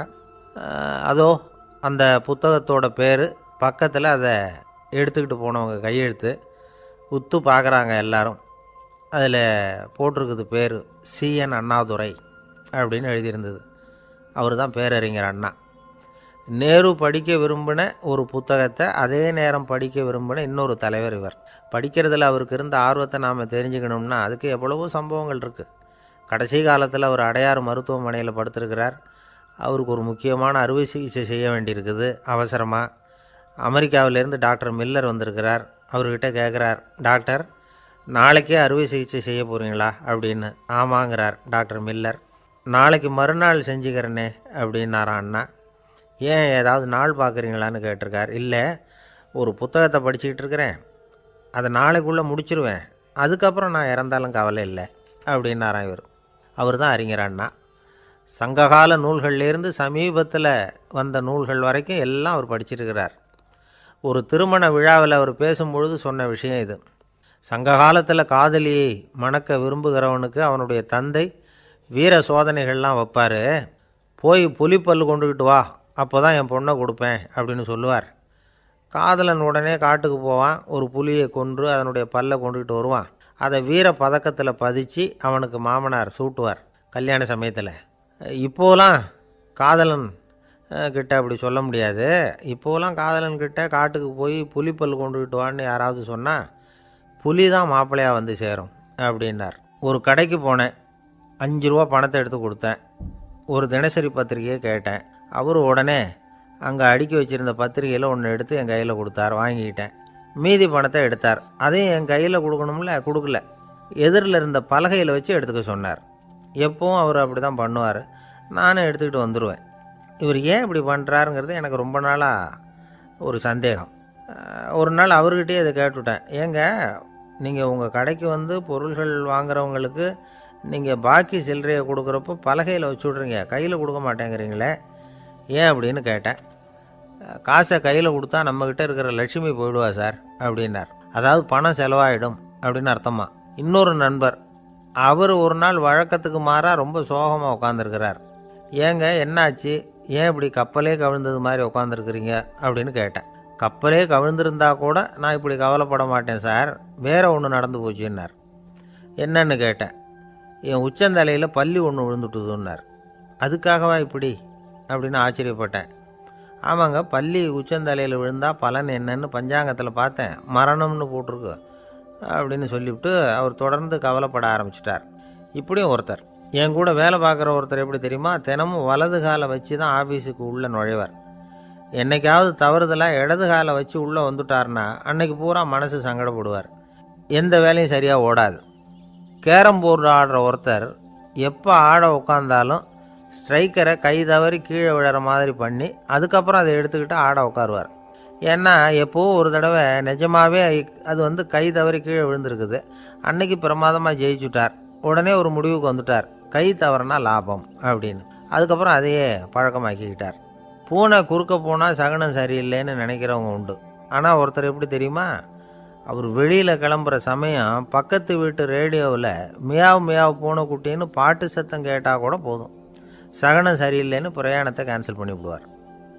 இப்போ இவ்வளவும் எதுக்கு சொல்கிறோம்னா, அளவுக்கு மீறின சகுன நம்பிக்கைகள் இருக்குது பாருங்கள், இதோட பயமும் சேர்ந்துக்கிட்டதுன்னு வச்சுக்கோங்க, இது ஒருத்தருடைய மனநிலையை பாதிச்சிடும்.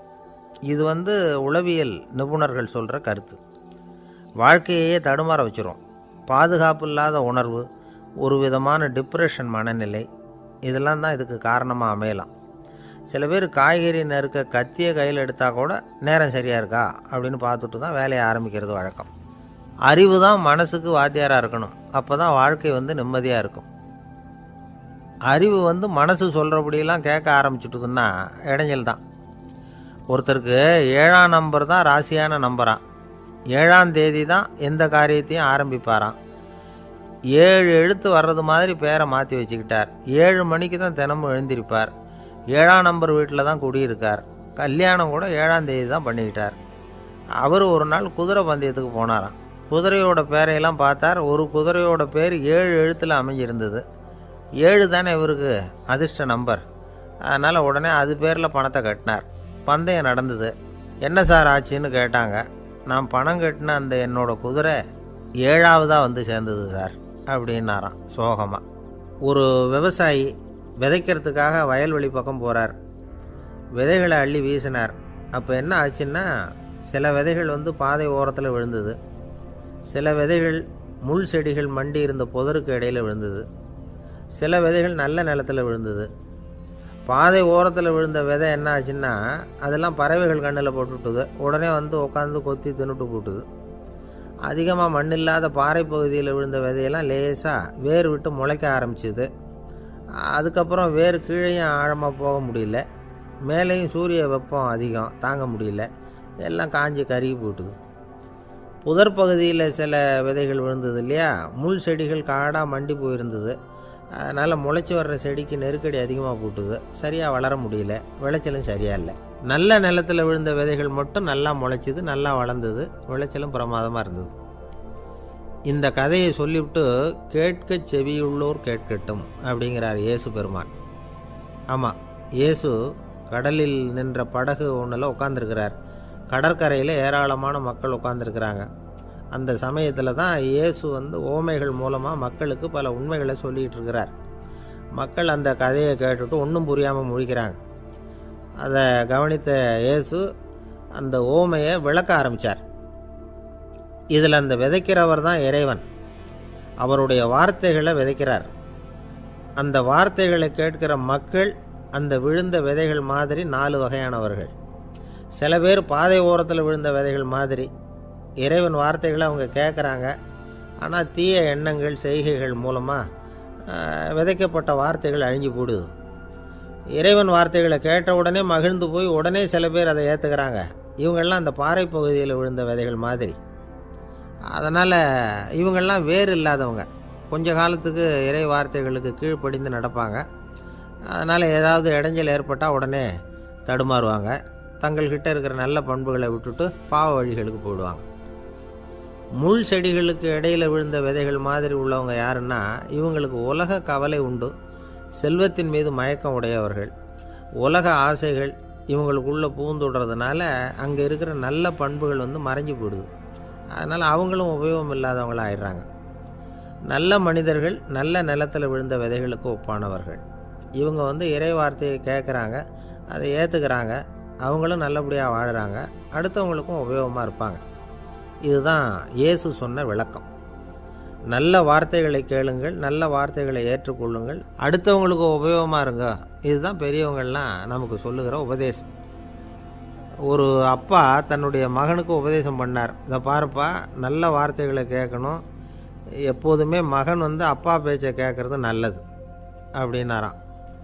நீ ஏதாவது ஒரு தப்பு பண்ணால் என் தலையில் ஒரு முடி நரைச்சி வெள்ளையாக போடும்பா, நீ செய்கிற ஒவ்வொரு தப்புக்கும் என் தலையில் ஒவ்வொரு முடி வெள்ளையாயிடும் அப்படின்னாராம்.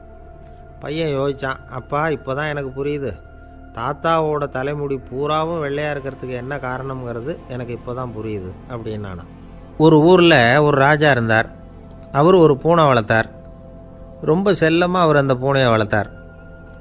அவர் என்ன பண்ணுவார் தெரியுமா? இரவு நேரத்தில் அந்த பூனையோட தலையில் ஒரு விளக்கை வச்சுருவார். அந்த பூனை ரொம்ப ஜாக்கிரதையாக அந்த விளக்கு கீழே விழுந்துடாமல் பார்த்துக்கும். தலையை ஆட்டாமல் ரொம்ப நிதானமாக ராஜா பின்னாடி நடந்து போய்கிட்டே இருக்கும். அந்த விளக்கு வெளிச்சத்தில் எல்லா வேலைகளையும் செஞ்சுருவார். கையில் ஒரு விளக்கை தனியாக எடுத்துகிட்டு போக வேண்டிய அவசியமே இல்லை. விளக்கை தூக்கிட்டு போகிற வேலையை அந்த பூனை பார்த்துக்கும். அதனால் ராஜாவுக்கு அந்த பூனை மேலே ரொம்ப பிரியம். மந்திரிகளையெல்லாம் கூப்பிட்டு அவங்கக்கிட்ட சொல்லுவார், பார்த்தீங்களா இந்த பூனை எவ்வளவு விசுவாசமாக நடக்குது, என் பேரில் எவ்வளவு மரியாதை பார்த்தீங்களா அதுக்கு அப்படிம்பார். இதை கேட்டுவிட்டு அங்கேருந்த அமைச்சர்களில் ஒருத்தர் சொன்னார், மன்னா நீங்கள் சொல்கிறது சரிதான், இருந்தாலும் இந்த பூனையோட விசுவாசத்தை நாம் கொஞ்சம் சோதித்து பார்க்க வேண்டியிருக்கு அப்படின்னாராம். சரி, உங்கள் ஆசையை ஏன் கெடுக்கணும், நல்லா சோதித்து பாருங்கள் அப்படின்னு சொல்லிவிட்டார் ராஜா. உடனே அந்த அமைச்சர் என்ன பண்ணார் தெரியுமா? எங்கேயோ புறப்பட்டு போனார். ஒரு 5-6 எலிகளை பிடிச்சிக்கிட்டு வந்தார். அரண்மனையில் ராஜா ஏதோ வேலை பார்த்துக்கிட்டு இருக்கிறாரு. பக்கத்தில் அந்த பூனை ரொம்ப பணிவாக நின்றுக்கிட்டு இருக்குது. அது தலையில் விளக்கு எரிஞ்சிக்கிட்டு இருக்கு. அமைச்சர் தான் பிடிச்சிக்கிட்டு வந்த எலிகளை அந்த பூனை பார்வையில் படுறது மாதிரி எதிரில் விட்டார். அந்த எலிகள்லாம் அங்கேயும் இங்கேயும் ஓட ஆரம்பிச்சிது. அதை பார்த்தது பூனை, அவ்வளவுதான். தலையில் இருக்கிற விளக்கை பற்றியும் கவலைப்படலை, ராஜாவை பற்றியும் கவலைப்படலை. ஒரே பாய்ச்சலாக பாஞ்சு எலிகளை துரத்த ஆரம்பிச்சுட்டுது. தலையில் இருந்த விளக்கு எங்கேயோ போய் விழுந்தது, அணைஞ்சு போச்சு. இருட்டில் ராஜா தடுமாற ஆரம்பிச்சுட்டார். இந்த சமயத்தில் அந்த அமைச்சர் மறுபடியும் விளக்கை ஏற்றினார். வெளிச்சம் வந்தது. அதுக்கப்புறம் அந்த அமைச்சர் பேசினார், அரசே, பூனையோட விசுவாசத்தை பார்த்தீங்களா? எலி அது கண்ணில் படுற வரைக்கும் தான் விசுவாசமாக இருந்தது. அது மாதிரி எலியை பார்த்ததும் எல்லாத்தையும் விட்டுட்டு அதை துரத்த ஆரம்பிச்சுட்டு பார்த்தீங்களா? தான் அந்த பூனையை பற்றி நினச்சது தப்புங்கிறது அதுக்கப்புறம் தான் அந்த ராஜாவுக்கு புரிஞ்சுதான். சரி, இப்போ எதுக்கு இந்த கதையெல்லாம் அப்படிங்கிறீங்களா? இந்த பூனை மாதிரி தான் நம்ம மனசும். மனசை எவ்வளவு தான் பயிற்சி கொடுத்து பக்குவமாக வச்சுருந்தாலும் பார்க்குறதுக்கு பரமசாது மாதிரி தான் இருக்கும். பார்க்க வேண்டியதை பார்த்துட்டுதுன்னா பாஞ்சிரும். இந்த பூனை மாதிரி புலன் இன்ப பொருள்கள் கிட்டாத வரைக்கும் மனம் அடங்கி இருக்கிறது மாதிரி தான் தெரியும். கொஞ்சம் வாய்ப்பு கிடைச்சாலும் அது குதிக்க ஆரம்பிச்சிடும், தப்பு பண்ண ஆரம்பிச்சிடும். பெரிய பெரிய முனிவர்கள் வாழ்க்கையில் நடந்த வீழ்ச்சி இதை தான் நிரூபிக்குது. புலன்களின் ஆற்றல் அதிகம். அதனால் மனக்கட்டுப்பாடு பயிற்சிகளில் ரொம்ப எச்சரிக்கையாக இருக்கணுங்கிறார் சுவாமி சிவானந்தர். மது பழக்கத்தையே விட்டுவிட்டேன்னு உறுதியாக இருப்பான். கடை கண்ணில் பட்டுவிட்டதுன்னா கால் அவனை கேட்காமலே இழுத்துக்கிட்டு உள்ளே போயிடும். இதுதான் மனசுங்கிறது. அதுதான் அந்த ராஜா வளர்த்த பூனை. நம்மால் ஒருத்தன் அந்த ராஜா பூனை தலையில் விளக்க வச்சது மாதிரி இவன் தன்னுடைய தலையிலேயே ஒரு விளக்கை ஏற்றி வச்சுக்கிட்டு என்னத்தையோ தேட ஆரம்பித்தான். தேடிக்கிட்டு இருக்கிறான். தலையை ஆட்டாமல் நிதானமாக நடந்து ரொம்ப நேரமாக தேடிட்டு இருக்கிறான். அந்த சமயம் அங்கே வந்த ஒருத்தர் என்னத்தை தேடுறீங்கன்னு கேட்டார். அதுதான் மறந்து போச்சு அப்படின்னு இழுத்தான். சரி, கொஞ்சம் இப்படி உட்காருங்க, ஞாபகம் வந்ததும் தேட ஆரம்பிக்கலாம் அப்படின்னார் அவர். இவன் கொஞ்ச நேரம் உட்காந்து யோசித்தான். அப்புறம் திடீர்னு எழுந்திரிச்சான். ஞாபகம் வந்துட்டுதுன்னா. என்னன்னு கேட்டார். எங்கள் வீட்டில் இருந்த விளக்கை எங்கே வச்சேன்னு தெரியல, அதை தான் தேடிக்கிட்டு இருக்கிறேன், ஏற்றி வைக்கலாம்னு பார்க்குறேன் அப்படின்னா. ஒரு ராஜா இருந்தார். நாடு பூராவும் நிறைய மரங்களை நட்டு வளர்க்கணுங்கிறது அவரோட ஆசை. தானே அதுக்கு முன்மாதிரியாக இருக்கணும்னு நினச்சார். அரண்மனையை சுற்றி மரங்களை நட்டு வளர்த்தார். இதை பார்த்துட்டு ஜனங்களும் அவங்கவுங்க வீட்டை சுற்றி மரக்கன்றுகளை நட்டு வளர்த்தாங்க. கொஞ்ச காலத்தில் ஊர் பூரா பசுமையாக மாறிச்சு. எல்லாருக்கும் சந்தோஷமாக இருந்தது. இது ஒரு பக்கம் இருக்கட்டும். இப்போ நான் சொல்ல போகிற கதை வேறு. அதாவது, அந்த ராஜா ஒரு நாள் தன்னுடைய அரண்மனையை சுற்றி இருக்கிற விதவிதமான மரங்களை எல்லாம் போய் பார்த்தார். எப்படி இருக்கிறீங்க அப்படின்னு ஒவ்வொரு மரத்துக்கிட்டையும் விசாரிச்சாராம். எந்த மரமும் சந்தோஷமாக இருக்கிறதா தெரியல. அதுக்கும் மனசில் ஒரு குறை. முதல்ல ஆலமரத்துக்கிட்ட போனார். அது சொல்லிச்சு, மண்ணா, நான் நல்லா பெருசாக வளர்ந்துருக்கிறேன், அடர்த்தியாக இருக்கிறேன், கிளையெல்லாம் 4 பக்கமும் நல்லா படர்ந்து தான் இருக்குது, இருந்தாலும் எந்த பிரயோஜனமும் இருக்கிறதா தெரியல எனக்கு. என்னுடைய பழம்லாம் ரொம்ப சின்னதாக இருக்குது, என் கண்ணுக்கு சரியாக புறப்பட மாட்டேங்குது. நான் இருக்கிற சைஸுக்கு என்னுடைய கிளையில் இருக்கிற பழம்லாம் எவ்வளோ பெருசாக இருக்கணும், அது இத்தினூண்டு இருக்கிறது எனக்கு பெரிய அவமானமாக இருக்குது. இப்படி இங்கே நின்றுக்கிட்டு இருக்கிறதே ரொம்ப கூச்சமாக இருக்குது. ஒரு நல்ல புயல் வந்ததுன்னா பேசாமல் சாஞ்சு விடலாமான்னு பார்க்குறேன் அப்படின்னு புலம்புது ஆலமரம். சரி, இருக்கட்டும்னு நினச்சிக்கிட்டு ராஜா அடுத்தபடியாக ஒரு அத்தி மரத்துக்கிட்ட போனார். அதுவும் புலம்ப ஆரம்பிச்சுட்டுது. நான் கூட பெரிய மரம் தான், இல்லை இலையெல்லாம் அழகாக தான் இருக்குது, பழம் அழகாக இருக்குது, இருந்தாலும் உள்ள விஷயம் இல்லையே, அத்தி பழத்தை புட்டு பார்த்தா அத்தனையும் சொத்தை அப்படின்னு பழமொழியே உண்டாயிட்டுதே. இப்படி ஒரு கெட்ட பேரோடு நான் இருக்கணுமா அப்படின்னு புலம்புது அது.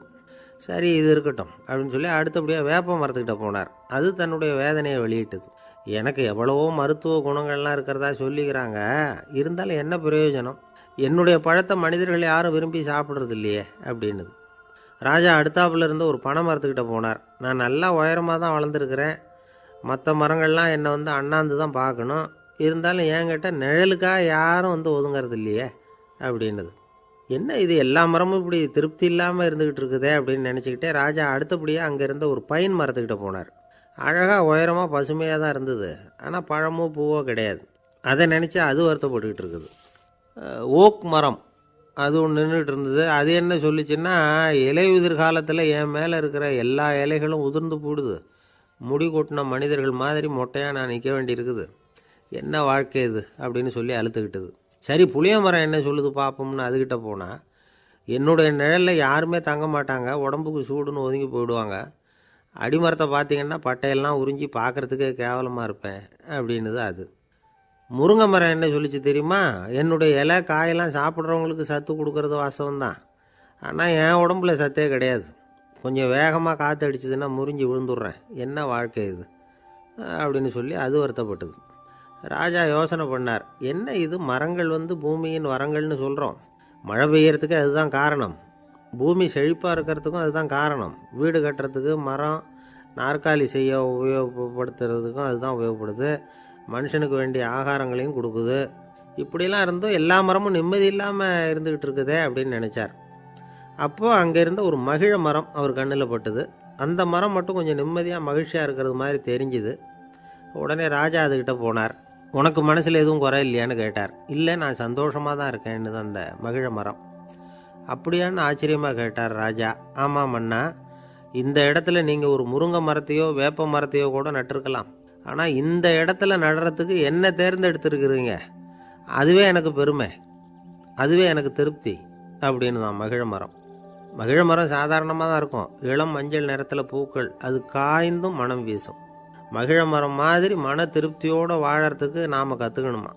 நாம் இந்த உலகத்தில் ஒரு நாயாவோ நரியாவோ கூட பிறந்திருக்கலாம், மனுஷனாக பிறந்திருக்கிறோம், அதுவே பெருமை தானே. இந்த நிறைவு தான் மகிழ்ச்சியின் ரகசியம். ஒரு பையன் அப்பா கிட்ட போய், அப்பா, நீங்கள் இந்த உலகத்தில் ஒரு மனுஷனாக பிறந்தது என்னோட அதிர்ஷ்டம் நானா.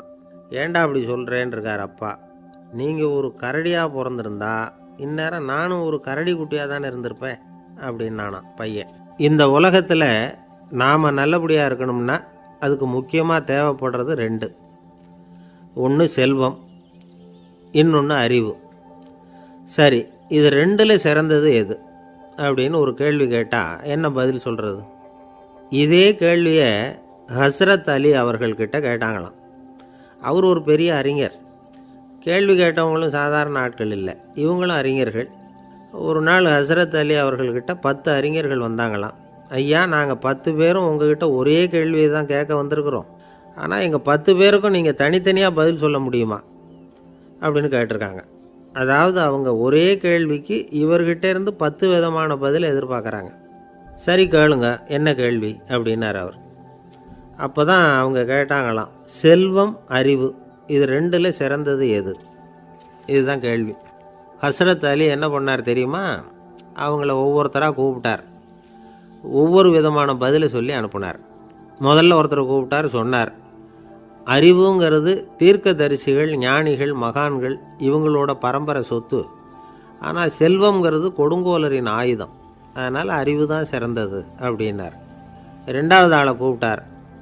உங்ககிட்ட செல்வம் இருந்தால் நீங்கள் தான் அதை காப்பாற்றணும். ஆனால் அறிவு உங்களை எப்பவும் காப்பாற்றும். ஆகவே அறிவு தான் சிறந்தது அப்படின்னார். மூணாவது ஆளை கூப்பிட்டார்.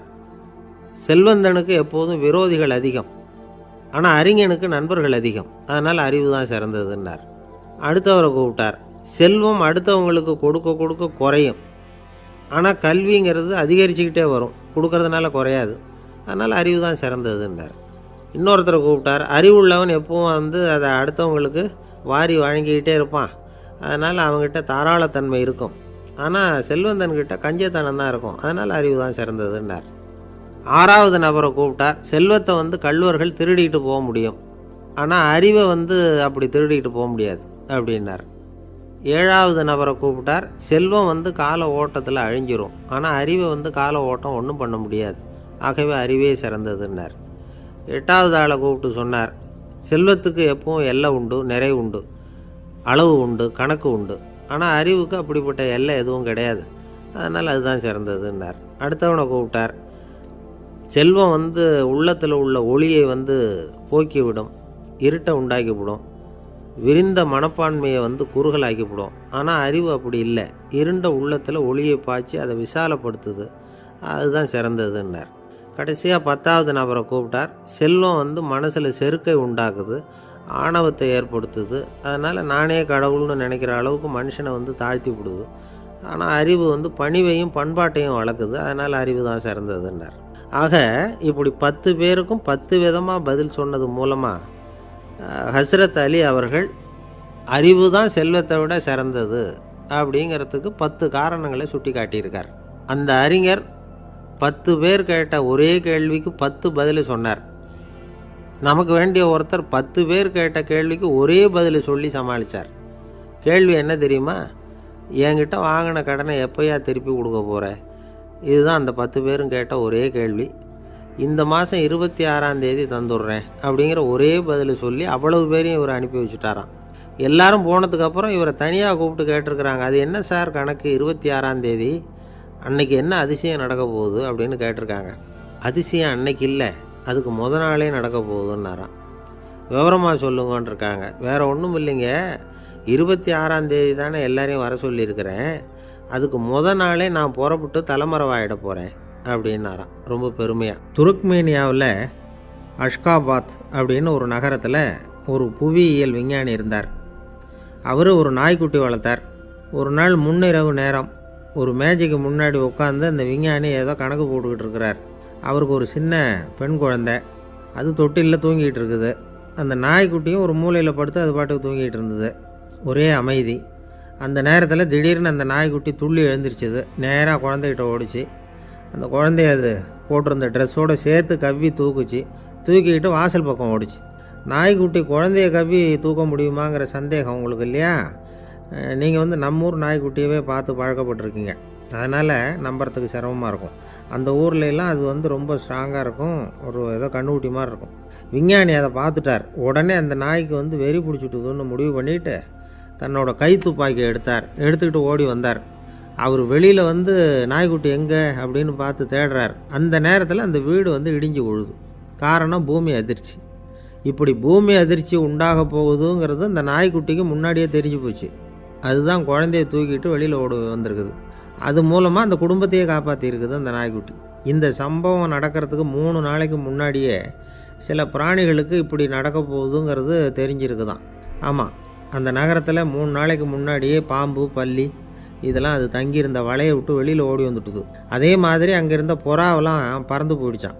இதே மாதிரி யுகோஸ்லோவியாவில் கூட ஒரு நகரம், அங்கே ஒரு நாள் ராத்திரி ஒரு மிருக காட்சி சாலையில் திடீர்னு ஒரு பெரிய கலவரம், கூச்சல், குழப்பம். அங்கே இருந்த கழுதை, புலி, யானை, பறவை எல்லாம் கண்ணாபின்னான்னு கத்த ஆரம்பிச்சுட்டுது. நேர் யானை அதுக்குன்னு போடப்பட்டிருந்த தடுப்பையே தாண்டி குதித்து வெளியில் வந்துட்டு தான். மறுநாள் தான் எல்லாருக்கும் விஷயம் புரிஞ்சுது. அடுத்த நாள் காலையில் அங்கே பூமி எதிர்ச்சி உண்டாயிட்டுது. இப்போ பாருங்கள், அதாவது மனுஷனை போய் தீர்க்க தரிசி அது இதுன்னு சொல்லிகிட்டு இருக்கிறோம். இவனை விட அது பரவாயில்லைன்னு தோணுது. அதாவது மிருகங்கள் ஒன்று நடக்க போகுதுங்கிறத முன்னாடியே புரிஞ்சுக்குதே. சரி, இதெல்லாம் எப்படி அது முன்கூட்டி புரிஞ்சுக்குது? அதுதான் படைப்பு ரகசியம். அதை கண்டுபிடிக்கிறதுக்கு தான் மனுஷன் வந்து ஆராய்ச்சி பண்ணிகிட்டு இருக்கிறான். விஞ்ஞானிகளோட ஆராய்ச்சியெல்லாம் ஒரு பக்கம் இருக்கட்டும், வீட்டுக்குள்ளேயே சில ஆராய்ச்சி பண்ணி பாருங்களேன். இப்போ சில யோசனை சொல்லி அதை சோதனை பண்ணி பாருங்க அப்படின்னு ஒருத்தர் சொன்னாராம். அதாவது இப்போ மழை வருமா வராதா அப்படின்னு தெரிஞ்சுக்கணுமா, உடனே ஒரு பூனைக்குட்டி பின்னாடியே மெதுவாக போய் அது என்ன செய்யுதுன்னு கவனித்து பார்க்கணும். பூனைக்குட்டி தன்னோட பாதத்தினால சுகத்தில் வந்து அப்படி கீறிக்கிட்டு இருக்கும். அப்படி கீறினா கண்டிப்பாக மழை வரும்.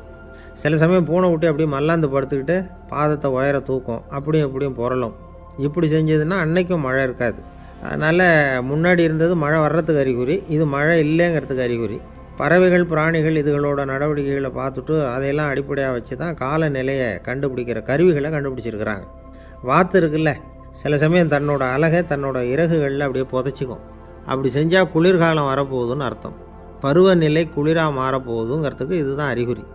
சிட்டுக்குருவி இருக்குதுல்ல, அதெல்லாம் புழுதியில் விழுந்து புரளும், சிறகுகளை வந்து படபடன்னு அடிச்சுக்கும். அப்படி செஞ்சால் மழை வரப்போகுதுன்னு அர்த்தம். ஒன்று மட்டும் நாம் நல்லா தெரிஞ்சுக்கணும், இயற்கையின் சீற்றம்னு சொல்கிறோம் இல்லையா, இயற்கை ஏன் நம்ம மேலே கோவப்படுது? இயற்கையை நாம் அனுசரித்து போகிறதில்ல, அதனால் கோவப்படுது. காடுகளை அழிக்கப்படாது, விலங்குகளை கொல்லக்கூடாது, இயற்கை ஏற்படுத்தி வச்சுருக்கிற சமநிலையை கெடுக்கக்கூடாது. அதை புரிஞ்சுக்கிட்டு வாழ்ந்தோம்னா பூமியும் நடுங்காது, நாமளும் நடுங்க வேண்டிய அவசியம் இருக்காது. ஒருத்தர் இருந்தார், சாராய கடைக்கு போனாராம், நிறைய சாப்பிட்டார். அப்புறம் சொன்னார், இது ரொம்ப அற்புதமான சரக்கு போல் இருக்குது, உள்ளே போன உடனே இந்த பூமியே நடுங்கிறது மாதிரி இருக்குது எனக்கு அப்படின்னாராம். இதுக்கு கடைக்காரர் சொல்லியிருக்கார், நீங்கள் சாப்பிட்டது வெறும் பச்சை தண்ணி தாங்க, இப்போ ஏற்பட்டிருக்கிறது நிஜம் பூமி அதிர்ச்சி அப்படின்னாராம். ஒரு ஊரில் ஒரு ராஜா இருந்தார். அந்த ராஜாவுக்கு ஒரு மந்திரி.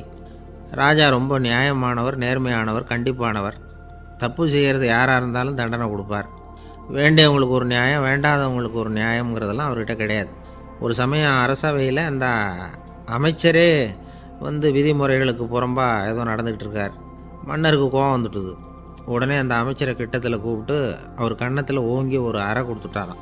உடனே அந்த அமைச்சர் என்ன பண்ணார் தெரியுமா, நேராக போனார், அங்கே நின்றுக்கிட்டு இருந்த இன்னொருத்தர் கன்னத்தில் ஓங்கி அரைஞ்சார். அறை வாங்கினவர் திகைச்சு போயிட்டார். இவர் ஏன் நம்மளை வந்து அரைகிறார் அப்படின்னு யோசனை பண்ணார். மன்னரும் திகைச்சு போயிட்டார். நாம் இவர் அரைஞ்சா அதுக்காக இவர் போய் இன்னொருத்தரை அரையணுமா அப்படின்னு யோசனை பண்ணார். இவருக்கு என்ன பைத்தியமானு கூட நினைக்க ஆரம்பிச்சிட்டார். ஆனால் என்ன ஆச்சுன்னா, அப்புறம் அமைச்சர் அவர் கவனிச்சிக்கிட்டு இருந்தாரா, அவர் இன்னொருத்தரை அரைஞ்சார் இல்லையா, அந்த அறை வாங்கின ஆசாமியை பார்த்து கத்திக்கிட்டு இருந்தார். யார்? அமைச்சர். ஏன்பா என்கிட்ட அறையை வாங்கிக்கிட்டு இப்படி விவரம் இல்லாமல் நின்றுக்கிட்டு இருக்கிறிய, நான் உனக்கு கொடுத்ததை நீ வேறு யாருக்கிட்டையாவது கொடுத்துரு அப்படின்னார். உடனே அந்த ஆள் பார்த்தான், தனக்கு அடுத்தபடியாக நின்றுக்கிட்டு இருந்தவனை ஓங்கி ஒரு அறை அரைஞ்சான். அவன் கன்னத்தை தடவிட்டே யோசனை பண்ணான். இது ஏதோ புரிஞ்சுக்கிட்ட மாதிரி அடுத்தாப்பில் நின்றுக்கிட்டு இருந்தவனை அரைஞ்சான். இப்படி இந்த அறை வந்து மாறி மாறி போய்கிட்டே இருக்குது. ஊர் பூரா பிரயாணம் பண்ண ஆரம்பிச்சுட்டுது. அன்னைக்கு ராத்திரி அந்த ராஜா படுக்கிறதுக்காக போனார். அந்த நேரம் பார்த்து அவர் கன்னத்தில் பலார்னு ஒரு அறை விழுந்தது. நம்மளே அரையிறது யார் அப்படின்னு அதிர்ச்சியோட மன்னர் திரும்பி பார்க்குறாரு. அரைஞ்சது அவரோட மனைவி. என்னாச்சு உனக்குன்னு கத்துனார் ராஜா. உங்களுக்கு தெரியாதா, ஊர் பூரா ஒருத்தர் மாற்றி ஒருத்தர் மூலமாக இந்த அறை வந்து பிரயாணம் பண்ணிட்டு வருது அப்படின்னாங்க அந்த அம்மா. அப்படின்னா ஆரம்பித்த இடத்துக்கே வந்துட்டுதா அப்படின்னாராம் மன்னர். என்ன சொல்கிறீங்கன்னு கேட்டிருக்காங்க. இவர் விவரத்தை சொன்னாராம். அப்படின்னா நீங்கள் ஆரம்பித்து வச்ச இந்த விளையாட்டை நான் முடிச்சு வச்சுட்டேன் அப்படின்னாங்களாம் அந்த அம்மா. மறுநாள் காலை மறுபடியும் அரசவை கூடிச்சு அந்த அமைச்சர் மன்னரை பார்த்து கேட்டார், என்ன மகாராஜா, என்கிட்ட கொடுத்ததை திருப்பி வாங்கிட்டீங்களா அப்படின்னாராம். இப்படி நடக்கும்னு நான் எதிர்பார்க்கவே இல்லைன்னார் மன்னர். ஆனால் நான் எதிர்பார்த்தேன், அது எங்கே போயிட போகுது, ஊர் பூரா சுற்றி கடைசியில் உங்ககிட்ட தான் வந்து சேரும் அப்படிங்கிறது எனக்கு தெரியும் அப்படின்னாராம் அமைச்சர். இந்த கதை வேடிக்கையாக இருந்தால் கூட இதில் உள்ள கருத்து முக்கியமானது. இந்த உலகத்தில் பல கருத்துக்கள் இப்படி தான் மாறி மாறி சுற்றி வந்துக்கிட்டே இருக்குது. நம்மால் ஒருத்தன் தன்னுடைய நண்பன் ஒருத்தனை கடத்தெருவில் பார்த்தான். உடனே ஓடி போய் பலார்னு ஒரு அறை கொடுத்தானான். அவன் கண்ணத்தை தடவிட்டு ஏன்டா என்ன அரைஞ்சேன்னு கேட்டிருக்கான். நீ ஏன்டா என்னை முட்டாள்னு என் மனைவிட்ட போய் சொன்னேன் அப்படின்ட்டுருக்கான் அவன். உன்னை ஒரு முட்டாள்னு சொன்னதுக்காகவா நீ என்ன அரைஞ்ச அப்படின்னு கேட்டிருக்கான் இவன். டேய், நான் அதுக்காக அறையலப்பா, அது ஒரு பெரிய ரகசியம். நான் முட்டாளுங்கிறது அந்த ரகசியத்தை நீ ஏன் எங்கள் வீட்டில் போய் சொன்னேன், அதுக்காக தான் அரைஞ்சேன் அப்படின்னு நான் அவன். பக்தின்னு சொல்கிறோம் இல்லையா, அது 3 வகைப்படும் அப்படிங்கிறார் ஒரு பெரியவர். அது என்ன 3 வகைன்னா, தெய்வ பக்தி, அடியார்கள் பக்தி, குரு பக்தி. அடியார் பக்தியை விட தெய்வ பக்தியை விட குரு பக்தி தான் ரொம்பவும் சிறந்ததுங்கிறார் அவர். தெய்வத்துக்கிட்ட செஞ்ச பாவம் குருநாதர்கிட்ட தீர்ந்துருமா, குருநாதர்கிட்ட செஞ்ச பாவம் தெய்வத்துக்கிட்ட போனாலும் தீராதான். இப்படி பெரியவங்களாம் சொல்லி வச்சுருக்கிறாங்க. ஒரு காடு, அங்கே அயோத தௌமியர் அப்படின்னு ஒரு தபோதனர். அவர் பல மாணவர்களை ஒன்றா சேர்த்து ஒரு குருகுலம் நடத்திக்கிட்டு இருக்கிறார். பல தரப்பட்டவங்க பல திறப்பட்டவங்க மாணவர்கள் அதில் சேர்ந்து படிச்சுக்கிட்டு இருக்கிறாங்க. பாஞ்சால ராஜகுமாரன் ஒருத்தனும் அந்த குருகுலத்தில் சேர்ந்து படிச்சுக்கிட்டு இருக்கிறான். அவன் பேர் ஆருணி.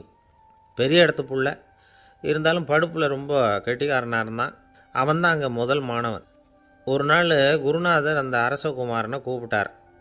நம்ம குருகுலத்துக்கு சொந்தமான வயலில் தண்ணீர் பெருகி வெள்ளம் பயிரை அழிக்குதான், அதனால் நீ போய் மடையை அடைச்சிட்டு வந்துடும் அப்படின்னார். அந்த அரசகுமாரன் உடனே புறப்பட்டான். குருநாதர் சொல்லிட்டார்ல, உடனே புறப்பட்டான். நான் பெரிய இடத்து பிள்ளையாச்சே, ராஜகுமாரனாச்சே, ரொம்ப செல்வாக்கூட வளர்ந்தவனாச்சே, நான் போய் வயலில் இறங்கி வேலை செய்கிறதா அப்படின்னுலாம் அவன் நினைக்கல. குருநாதர் கட்டளையை நிறைவேற்ற வேண்டியது நம்ம கடமை அப்படின்னு நினச்சான். உடனே ஒரு மண்வெட்டியை தூக்கி தோளில் வச்சுக்கிட்டு புறப்பட்டு போயிட்டான். வயலுக்கு போனான். பார்த்தான், தண்ணி கரையை உடச்சிக்கிட்டு வயலுக்குள்ளே ஏகமாக பாஞ்சிக்கிட்டு இருக்குது. இவன் மண்வெட்டியால் களிமண்ணை புல்லோடு சேர்த்து புல் பற்ற மாதிரி வெட்டி வெட்டி போட்டான். இருந்தாலும் மடையை அடைக்க முடியல. தண்ணி அதை மீறி வந்துக்கிட்டே இருக்குது. தண்ணி வேகமாக வயலுக்குள்ளே போய்கிட்டே இருக்குது. போடுற பத்தையெல்லாம் கரைஞ்சி கரைஞ்சி போயிட்டுருக்கு. இருந்தாலும் இவன் தன்னுடைய முயற்சியை கைவிடலை. வெட்டி வெட்டி போட்டுக்கிட்டே இருக்கிறான். காலையில் அங்கே போனவன் சாயந்தரம் வரைக்கும் இப்படி செஞ்சுக்கிட்டு இருக்கிறான். உடம்பும் மனசும் ரொம்பவும் சோர்ந்து போச்சு. இருந்தாலும் குருநாதர் இட்ட கட்டளையை நிறைவேற்றாமல் இருக்கிறோமேங்கிற ஒரு குறை அவனுக்கு இருக்குது. குரு கட்டளையை நிறைவேற்றாத நான் இன்னமும் இருக்கணுமா அப்படின்னு யோசனை பண்ண ஆரம்பிச்சிட்டான். என்ன செய்யலாம்னு பார்த்தான். நம்ம குருநாதர் இட்ட பணிக்காக இந்த உடம்பையே தியாகம் பண்ணலாம் அப்படின்னு முடிவு பண்ணான். தண்ணி பாயுதில் அதுக்கு குறுக்க விழுந்து அப்படியே மடையை அடைச்சிக்கிட்டு அப்படியே படுத்துட்டான். இது மற்றவங்களுக்கு தெரியாது. அன்னைக்கு ராத்திரி ஒரு விளக்கு முன்னாடி உட்காந்து குருநாதர் பிள்ளைங்களுக்கு பாடம் சொல்லி கொடுத்துக்கிட்டு இருக்கிறார். முதல் வரிசையில் இருக்கக்கூடிய ராஜகுமாரனை காணலை. நம்ம ஆருணி எங்கே போனா அப்படின்னு சொல்லி மற்ற மாணவர்களை விசாரித்தார். இப்போ அவங்க சொன்னாங்க, சுவாமி, அவன் காலையில் வயலுக்கு மடையை அடைக்கிறதுக்காக போனான், நீங்கள் தான் போக சொன்னீங்க, இன்னும் திரும்பி வரல அப்படின்னு அவர் பையன். குருநாதர் உடனே ஒரு தீவெட்டி எடுத்துக்கிட்டு மாணவர்களை அழைச்சிக்கிட்டு வயலுக்கு போனார். அங்கே போய் பார்த்தா ஆளை காணும். ஆருணி ஆருணின்னு சொல்லி சத்தம் போட்டு கூப்பிட்டு பார்க்குறார். நான் இங்கே இருக்கேன் குருநாதா அப்படின்னு காலுக்கு அடியிலேருந்து ஒரு சத்தம் வருது. குனிஞ்சு பார்த்தா அவன் மடையில் படுத்துருக்குறான். என்னப்பா இதுன்னார். காலையிலேருந்து இந்த மடையை அடைச்சி பார்த்தேன் சுவாமி, முடியல, அதனால் இப்படி குறுக்க படுத்துட்டேன். என்னை தாண்டறதுக்கு பயந்து போய் தண்ணியை தேங்கி நின்றுட்டுது அப்படின்னா. அவனுடைய குரு பக்தியையும் அவனை தாண்டறதுக்கு அஞ்சு நிற்கிற தண்ணி தேக்கத்தையும் பார்த்துட்டு எல்லாரும் ரொம்ப ஆச்சரியப்பட்டு போயிட்டாங்களாம். ஆருணி எழுந்திரிச்சு வா அப்படின்னு கூப்பிட்டாரான் குருநாதர். அவன் தண்ணீரை பொழந்துக்கிட்டு எழுந்திரிச்சு வந்தானான். அதனால் அவனுக்கு உத்தாலகன் அப்படின்னு ஒரு பேர். உத்தாலகன்னா தண்ணீரை பிளந்தவன் அர்த்தம். அந்த உத்தாலகன் மாதிரி இந்த காலத்து மாணவர்களுக்கும் குரு பக்தி வேணும் அப்படின்னு சொன்னோம் ஒரு பள்ளிக்கூடத்தில். உடனே நிறைய மாணவர்கள் எழுந்திரிச்சு நின்னாங்க. சார், நீங்கள் எங்களை இன்னமும் சரியாக புரிஞ்சுக்கலன்னு நினைக்கிறோம். அன்னைக்காவது ஒருத்தன் அப்படி இருந்தான், இன்றைக்கி ஏகப்பட்ட உத்தாலகர்கள் இருக்கிறோம்.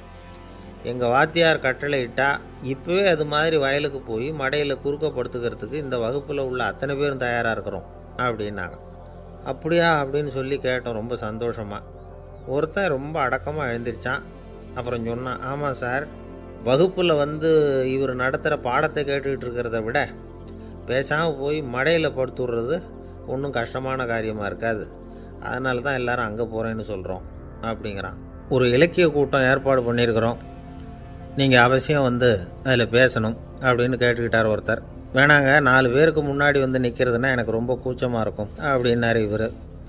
ஏன் சார் இன்னமும் குழந்த மாதிரி கூச்சப்படுறீங்களே அப்படின்னார் அவர் ஒரு மாதிரியாக சமாளித்து அனுப்பி வச்சுட்டு அதுக்கப்புறம் அதை பற்றி இவர் யோசித்து பார்த்துருக்கார். சில நிபுணர்கள் எழுதியிருக்கிறத படித்தும் பார்த்துருக்கிறார். மனோதத்துவ நிபுணர்கள் என்ன சொல்கிறாங்க தெரியுமா? 10லேருந்து 20% குழந்தைகள் பிறக்கிறப்பவே கூச்ச சுபாவம் கொண்டதாக தான் இருக்குதாம். ஒரு தாத்தா தன்னோட பேர பிள்ளைய ஆசையாக கூப்பிடுறார் விளையாட்டு காட்ட, அதை அழுதுகிட்டு ஓடி போகுது. ஒரு அம்மா தன்னோட பிள்ளைய பள்ளிக்கூடத்தில் சேர்க்கறதுக்காக கூப்பிட்டுக்கிட்டு போகிறாங்க. அந்த புள்ள அம்மாவோட முந்தானையில் ஒளிஞ்சிக்கிட்டு வெளில வரமாட்டேங்குது. இவங்களெல்லாம் எப்படி சமாளிக்கிறது? குழந்தைகளோட கூச்ச சுபாவத்தை போக்குறது எப்படி? இதுக்கு நிபுணர்கள் சில யோசனைகளை சொல்லியிருக்கிறாங்க. மற்றவங்களுக்கு முன்னாடி என் பையனுக்கு கூச்சம் ரொம்ப அதிகம் சார், மற்றவங்க பார்த்தா ரொம்ப வெக்கப்படுறான், இப்படி சொல்கிற அப்பாக்கள் உண்டு. என் பையன் புது மனுஷால பார்த்தா அட்டையாக ஒட்டிக்குவான் சார் அப்படின்னு சொல்கிற அப்பாக்களும் உண்டு. இப்படிலாம் குழந்தைகளுக்கு முத்திரை குத்துறது ரொம்ப தப்பான். புதுசாக யாராவது வீட்டுக்கு வந்தால் குழந்தை தானாக தன்னோட கூச்சத்தையும் பயத்தையும் போக்கிக்கிட்டு சகஜமாக மாறி வர்றதுக்கு வாய்ப்பு கொடுக்கணுமா. ஒரு கூட்டத்துக்கோ அல்லது சொந்தக்காரங்க கல்யாணத்துக்கோ குழந்தைய அழைச்சிட்டு போகிறீங்க, அங்கே போய் கட்டாயப்படுத்தி குழந்தைய மற்றவங்க கிட்ட பேச சொல்லக்கூடாது. சில சமயம் குழந்தை தானாக தன்னுடைய கூச்ச சுபாவத்தை விட்டு பேசுகிறதுக்கு முன் வந்தால் அதை பாராட்டணும். குழந்தை கலகலப்பு இல்லாமல் மௌனமாக இருந்ததுன்னா அதையும் கண்டுக்கக்கூடாது. குழந்தை பேச ஆரம்பித்தா அதை ஆர்வத்தோடு கவனிக்க தெரியணும். கலந்து உரையாடுற பழக்கத்தை வீட்லேயே ஆரம்பிக்கலாம். கேட்டதுக்கு பதில் சொல் அப்படின்னு நீங்கள் அதிகாரம் பண்ணிகிட்டு இருக்கக்கூடாது. அது குழந்தைக்கு பேசுகிற சந்தர்ப்பத்தை குறைச்சிருமா. இப்போ நாம் அதிகாரம் பண்ணால் கேலி செய்கிற பழக்கம் குழந்தைகளை ரொம்ப பாதிச்சிருமா. பெரியவங்களானதுக்கு அப்புறமும் சில பேர் கூச்சத்தோடவும் பயத்தோடவும் இருக்கிறதுக்கு இதுதான் காரணம். சின்ன வயசில் அவங்கெல்லாம் ஏதாவது கேலிக்கு ஆளாகி இருப்பாங்க. 2வது குழந்தை மூத்த குழந்தைய கேலிக்கு ஆளாகிற சந்தர்ப்பங்களை கண்டு கேலி பண்ணினா அது இளம் நெஞ்சங்களை விட்டு நீங்கிறதே இல்லையா. எப்பவும் குழந்தையோட நடை உடை பாவனைகளை பற்றி சொல்லிக்கிட்டே இருக்கக்கூடாதான். அதுவே கூச்ச சுபாவத்தை கொண்டுட்டு வந்துடுமா. அப்பா எங்கேன்னு யாராவது கேட்டால் இது மாதிரி இன்ன காரியத்துக்காக வெளியில் போயிருக்கார், இத்தனை மணிக்கு திரும்பி வருவார் அப்படின்னு சொல்கிற அளவுக்கு குழந்தைகளை பழக்கப்படுத்தி வைக்கணும். ஃபோன்லேயே யாராவது விசாரித்தா கூட இது மாதிரி பதில் சொல்லு அப்படின்னு சொல்லணும். சின்ன சின்ன மீட்டிங்கில் 4 வார்த்தை பேச தயார் பண்ணலாம். ஒரு கடையிலையோ அல்லது ஹோட்டல்லையோ ஏதாவது விவரம் கேட்கணும்னா உங்கள் குழந்தைய தைரியமாக அனுப்புங்க. குழந்தைகள் பணிவாகவும் பொறுமையாகவும் விவரம் கேட்குறப்போ கூச்ச சுபாவம் தானாக போயிடும். சின்ன வயசுலேயே இப்படிலாம் பழக்கப்படுத்தினா தான் வருங்காலத்தில் தைரியமாக இந்த சமுதாயத்தில் வாழ முடியும். இல்லைன்னா 60 வயசுலேயும் அடுப்பங்கரையை விட்டு வெளில வர்றதுக்கு கூச்சப்பட்டுக்கிட்டு தான் இருக்க வேண்டியிருக்கும். இந்த காலத்து பிள்ளைங்க எவ்வளவோ பரவாயில்ல, எதுக்கும் தயங்குறதில்ல, கூச்சப்படுறதில்ல. ஒரு அம்மா அடுப்பங்கரையிலேருந்து சத்தம் போட்டாங்க, டேய் ராமு, தயவு பண்ணி அந்த டிவியை நிறுத்துறா, அந்த பெண்ணோட குரல் மகா மோசம், அடுப்பங்கரையில் இருக்கிற என்னாலேயே அதை சகிச்சிக்க முடியல அப்படின்னாங்களாம். உடனே பையன் கொஞ்சம் கூட தயங்காமல் பதில் சொல்கிறான், அம்மா, இந்த குரல் டிவியிலேருந்து வரல, எதிர்த்த விட்டு மாமி தான் இங்கே வந்திருக்கிறாங்க, அவங்க தான் இப்போ என்னோட பேசிக்கிட்டு இருக்கிறாங்க அப்படின்னு. ஐயா, உங்கள் பேரை தொடர்ந்து தினம் கேட்டுக்கிட்டு இருக்கிறேன் அப்படின்னார் ஒருத்தர். தொடர்ந்து கேட்குறீங்களே, உங்களுக்கு காது வலிக்கலையா அப்படின்னு கேட்டோம். பேசுகிற உங்களுக்கே வாய் வலிக்கலை அப்படிங்கிறப்போ கேட்குற எங்களுக்கு எப்படி காது வலிக்கும் அப்படின்னார். நம்ம உடம்புல ஒரு அதிசயம் என்ன தெரியுமா? ரொம்ப நேரம் நாம் நடக்கிறோம்னு வச்சுக்கோங்க, கால் வலிக்கும். ரொம்ப நேரம் வேலை செஞ்சால் கை வலிக்கும், உடம்பு வலிக்கும். ரொம்ப நேரம் பார்த்துக்கிட்டே இருந்தால் கண்ணு வலிக்கும். ரொம்ப நேரம் பேசிக்கிட்டே இருந்தால் வாய் கூட வலிக்கும். ஆனால் ரொம்ப நேரம் கேட்டுக்கிட்டே இருக்கிறதுனால காது வலிக்கிறது இல்லை. அதனால் கேட்குறதுக்கு முக்கியத்துவம் கொடுத்தாங்க நம்ம பெரியவங்க. திருவள்ளுவர் தேவையில்லாமல் வார்த்தைகளை உபயோகப்படுத்த மாட்டார். ஒரு திருக்குறள்னு எடுத்துக்கிட்டாவே அதில் மொத்தம் 7 வார்த்தைகள், அவ்வளவுதான். அப்படி 7 வார்த்தைகள் மட்டுமே உள்ள ஒரு திருக்குறளில் வள்ளுவர் ஒரே வார்த்தையை 5 தடவை உபயோகப்படுத்தியிருக்கிறார், திரும்ப திரும்ப பயன்படுத்தியிருக்கிறார். அப்படின்னா அதை எந்த அளவுக்கு வலியுறுத்தி சொல்கிறார் அப்படிங்கிறத நாம் புரிஞ்சுக்கணும். அது என்ன குறள்? செல்வத்துள் செல்வம் செவிச்செல்வம், அச்செல்வம் செல்வத்துள் எல்லாம் தலை. செவிச்செல்வம்ங்கிறது அவ்வளவு முக்கியமானது. கற்றலின் கேட்டல் நன்று. அதிகம் கேட்கணுங்கிறதுக்காக தான் எவ்வளவு கேட்டாலும் காது வலிக்கிறதில்ல. குறைச்சலாக பேசணும், அதிகமாக கேட்கணும். இன்னொரு விஷயம் கவனிங்க, நம்ம உடம்பில் கண்ணுக்கு மூடி இருக்குது, எதையாவது நாம் பார்க்க விரும்பலைன்னா உடனே கண்ணை மூடிக்கலாம். நம்ம வாய்க்கு மூடி இருக்குது, பேச விருப்பம் இல்லையா, வாயை மூடிக்கலாம். மூக்குக்கு கூட மூடிக்கிற வசதி இருக்குது, எதையாவது முகர விருப்பம் இல்லையா, மூச்சை அடக்கிக்கலாம். ஆனால் பாருங்கள், காதுக்கு மூடி கிடையாது, அதை கையால் தான் மூட முடியும். யார் என்ன சொன்னாலும் அது நல்லதோ கெட்டதோ காதில் விழுந்துக்கிட்டு தான் இருக்கும். அறிவு தான் நல்ல விஷயங்களை எடுத்துக்கிட்டு கெட்ட விஷயங்களை விட்டுடணும். நல்ல கருத்துக்கள் நம்ம காதில் நிறைய விழுந்துக்கிட்டே இருக்கணும். அதை கேட்டு நாம் நல்லபடியாக வாழணுங்கிறது தான் படைப்பின் விருப்பம். ஆன்மீகவாதிகள் கூட ஒன்று சொல்லுவாங்க, அதாவது ஆன்மீக பாதையில் நீங்கள் முன்னேறணும்னா முதல்ல சிரவணம் செய்யணும்பாங்க. அதாவது பெரியவங்க சொல்கிற நல்ல கருத்துக்களை கேட்கணும் அப்படின்னு அதுக்கு அர்த்தம். அதனால் யார் நல்ல கருத்துக்களை சொன்னாலும் அதை காது கொடுத்து கேளுங்க. இவ்வளவு கருத்துக்களையும் நம்ம நேயர் ஒருத்தர்கிட்ட சொல்லிகிட்டு இருந்தோம். அவரும் சரி சரின்னு தலையாடிக்கிட்டே இருந்தார். அப்புறம் சொன்னார், நீங்கள் சொல்கிறது சரிதான் சார், காதுக்கு மூடி இல்லைங்கிறது ரொம்ப சரி. அதனால தான் உங்கள் தகவல் கூட நாங்கள் விரும்புகிறோமோ இல்லையோ தினம் காதில் விழுந்துக்கிட்டு இருக்குது அப்படின்னார். எங்களுக்கு ரொம்ப பெருமையாக இருந்தது. அப்படியா அப்படின்னோம். ஆனாலும் என்ன மாதிரி சில பேர் நீங்கள் தகவல் சொல்கிற சமயத்தில் காதில் மூடி இல்லையேன்னு சொல்லி கவலைப்படுறதில்ல சார் அப்படின்னார். ஏன்னு கேட்டோம். காதை மூடுறதுக்கு தானே வசதி இல்லை, ரேடியோவை மூடுறதுக்கு வசதி இருக்குதுல்ல, அதனால் டக்குன்னு அதை மூடி வச்சுருவோம் அப்படின்னார். வங்க நாவலாசிரியர் சரத் சந்திரர் ஒரு நண்பர் அவர்கிட்ட வந்தார். வழக்கமாக எல்லா எழுத்தாளர்கள்கிட்டையும் கேட்குற ஒரு கேள்வியை கேட்டார். நீங்கள் எழுத்துத்துறைக்கு வந்தது எப்படி? இதுதான் கேள்வி. அதை தெரிஞ்சு என்ன பிரயோஜனம்னார் சரத் சந்திரர். சும்மா சொல்லுங்களேன், தெரிஞ்சுக்கிறேன் அப்படின்னார் வந்தவர். சரி சொல்கிறேன்னு ஆரம்பித்தார். நான் ரங்கூனில் வேலை பார்த்துக்கிட்டு இருந்தேன். சம்பளம் பத்தில், வேலையும் பார்த்துக்கிட்டு ஒரு பலசரக்கு கடை வைக்கலாம்னு நினச்சேன். என்னால் மளிகை கடை வச்சு சரியாக நடத்த முடியுமாங்கிற சந்தேகம் என் மனைவிக்கு. அதை சோதனை பண்ணி பார்க்கணுங்கிறதுக்காக சில பொருள்களின் அளவு, அதோட விலை, இப்படி சிலதை சொல்லி எல்லாத்தையும் மனக்கணக்காக கூட்டி போட சொன்னாங்க. என்னால் சரியாக கூட்டி சொல்ல முடியல. உங்களால் மளிகை கடை நடத்த முடியாதுன்னு சொல்லிவிட்டாங்க. உடனே என்ன பண்ணுறது, வேறு வழி இல்லை, கதை எழுத ஆரம்பிச்சிட்டேன் அப்படின்னார். கேட்டவருக்கு சிரிப்பு வந்துட்டு தான். சரத் சந்திரர் ஒரு பக்கம் சீரியஸான நாவல்கள், சிறுகதைகள் எழுதியிருந்தாலும் அவருடைய இன்னொரு பக்கம் வேறு விதம்.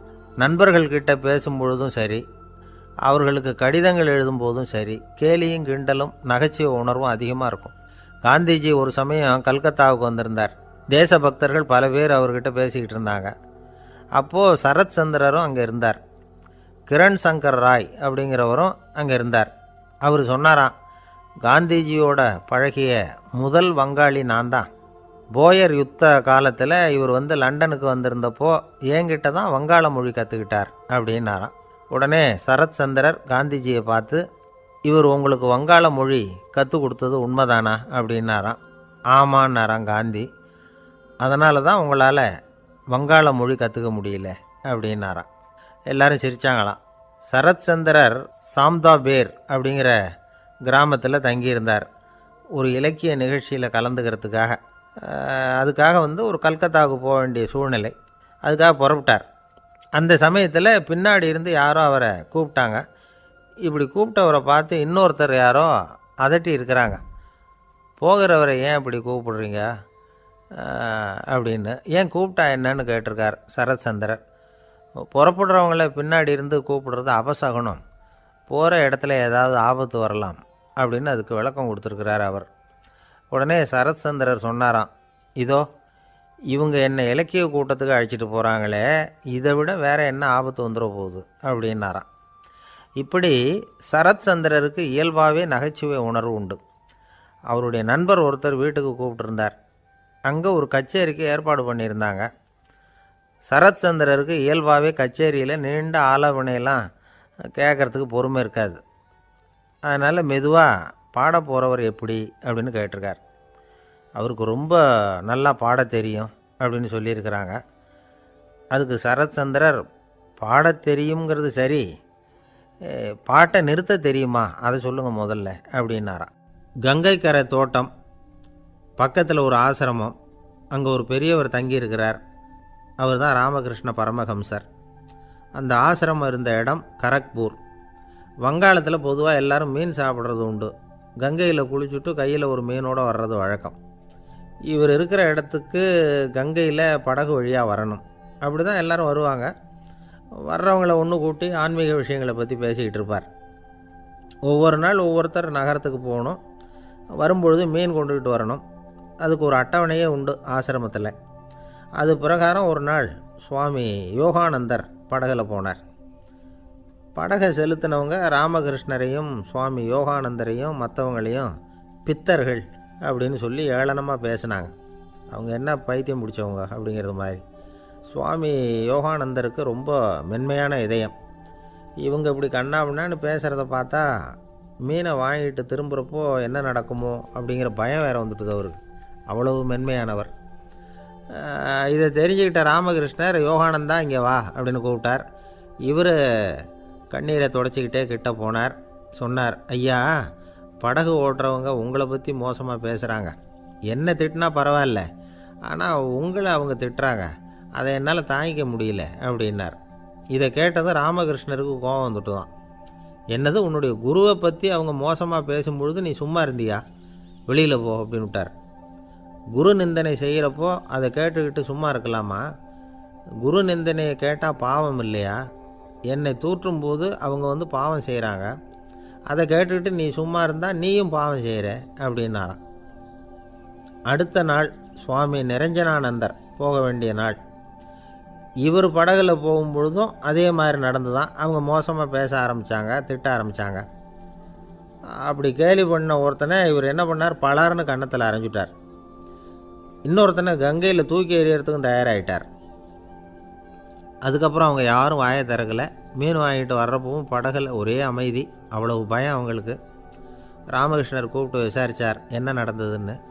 இவர் சொன்னார், அவர் யோகானந்தா போகும்பொழுது என்ன நடந்ததோ அப்படியே தான் இப்போவும் நடந்தது. குரு நிந்தனை செய்கிறத கேட்டுக்கிட்டு நான் சும்மா இருப்பேனா? ஒருத்தனை அப்படியே அரைஞ்சுட்டேன், இன்னொருத்தனை ஆற்றுல தூக்கி போட்டுருவேன்னு பயமுறுத்தினேன், அவ்வளவுதான் அப்படின்னாராம். இப்போவும் ராமகிருஷ்ணருக்கு கோபம் வந்துட்டு தான். என்ன இது, அணியறது காஷாயம், இருக்கிறது ஆசிரமம், உனக்கு இவ்வளவு கோபம் வந்ததுன்னா அப்புறம் என்னத்துக்கு ஆசிரமத்தில் இருக்கணும்?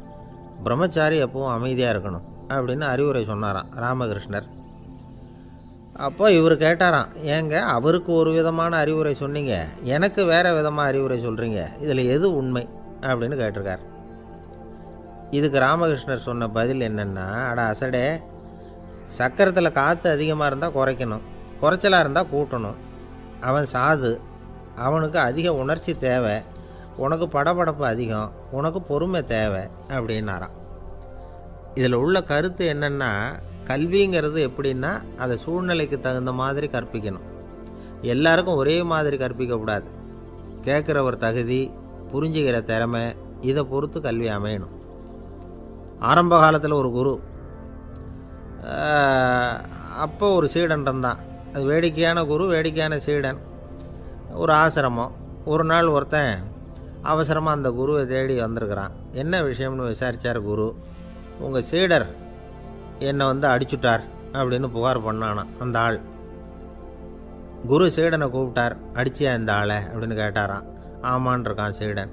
ஏன் அடிச்சே அப்படின்னு கேட்டாரான். இந்த ஆள் உங்களை பற்றி மட்டமாக பேசிவிட்டான், என்னால் அதை தாங்கிக்க முடியல, அதனால தான் அடிச்சுட்டேன்ருக்கான். அப்படி என்ன பேசினான் அப்படின்னு கேட்டாரான்.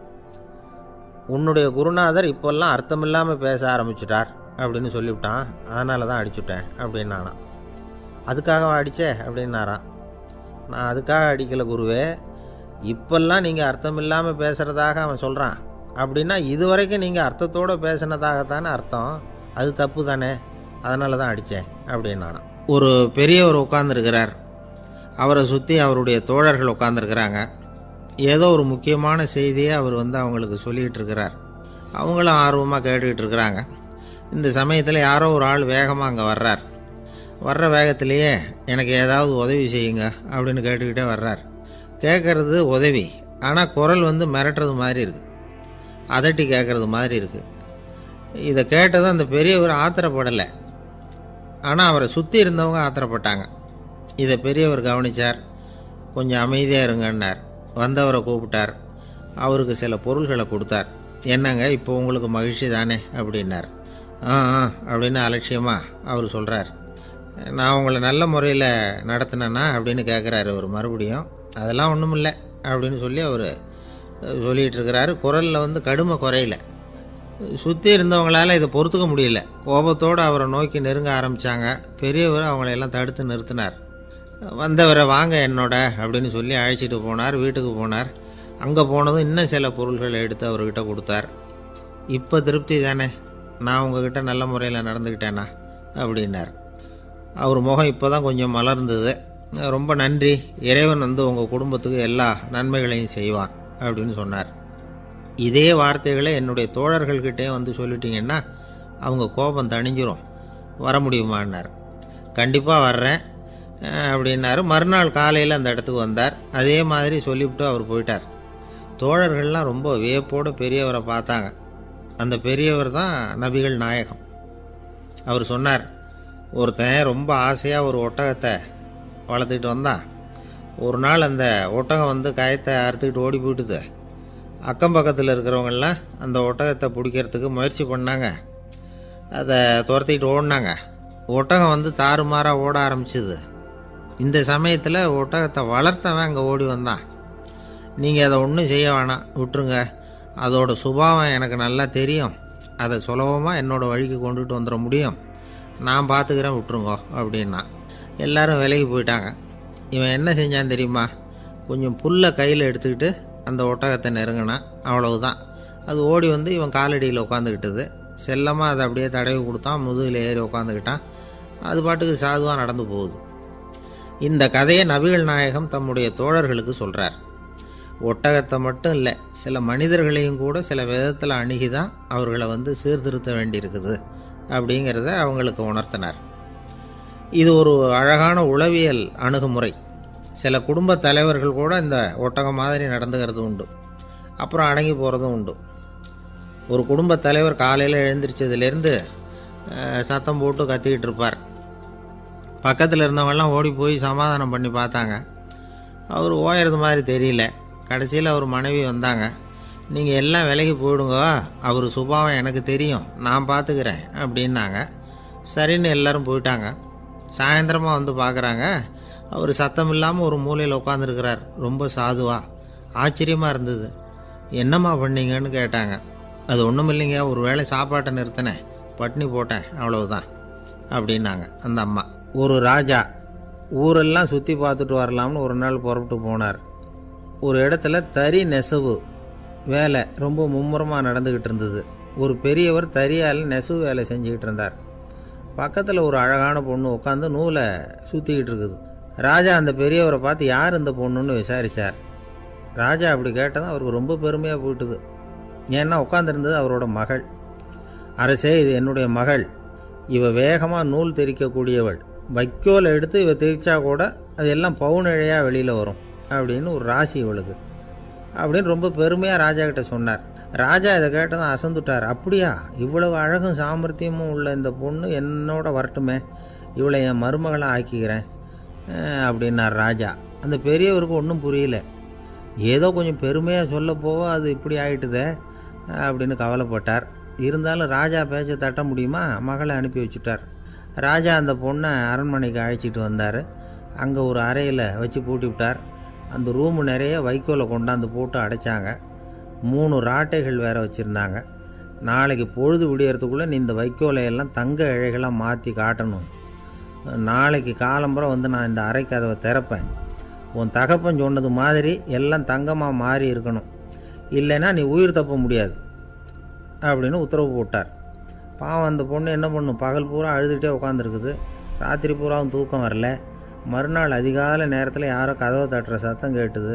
பயந்துக்கிட்டே கதவை திறக்கிறா. திறந்து பார்த்தா வெளியில் 3 அவலட்சணமான பெண்கள்.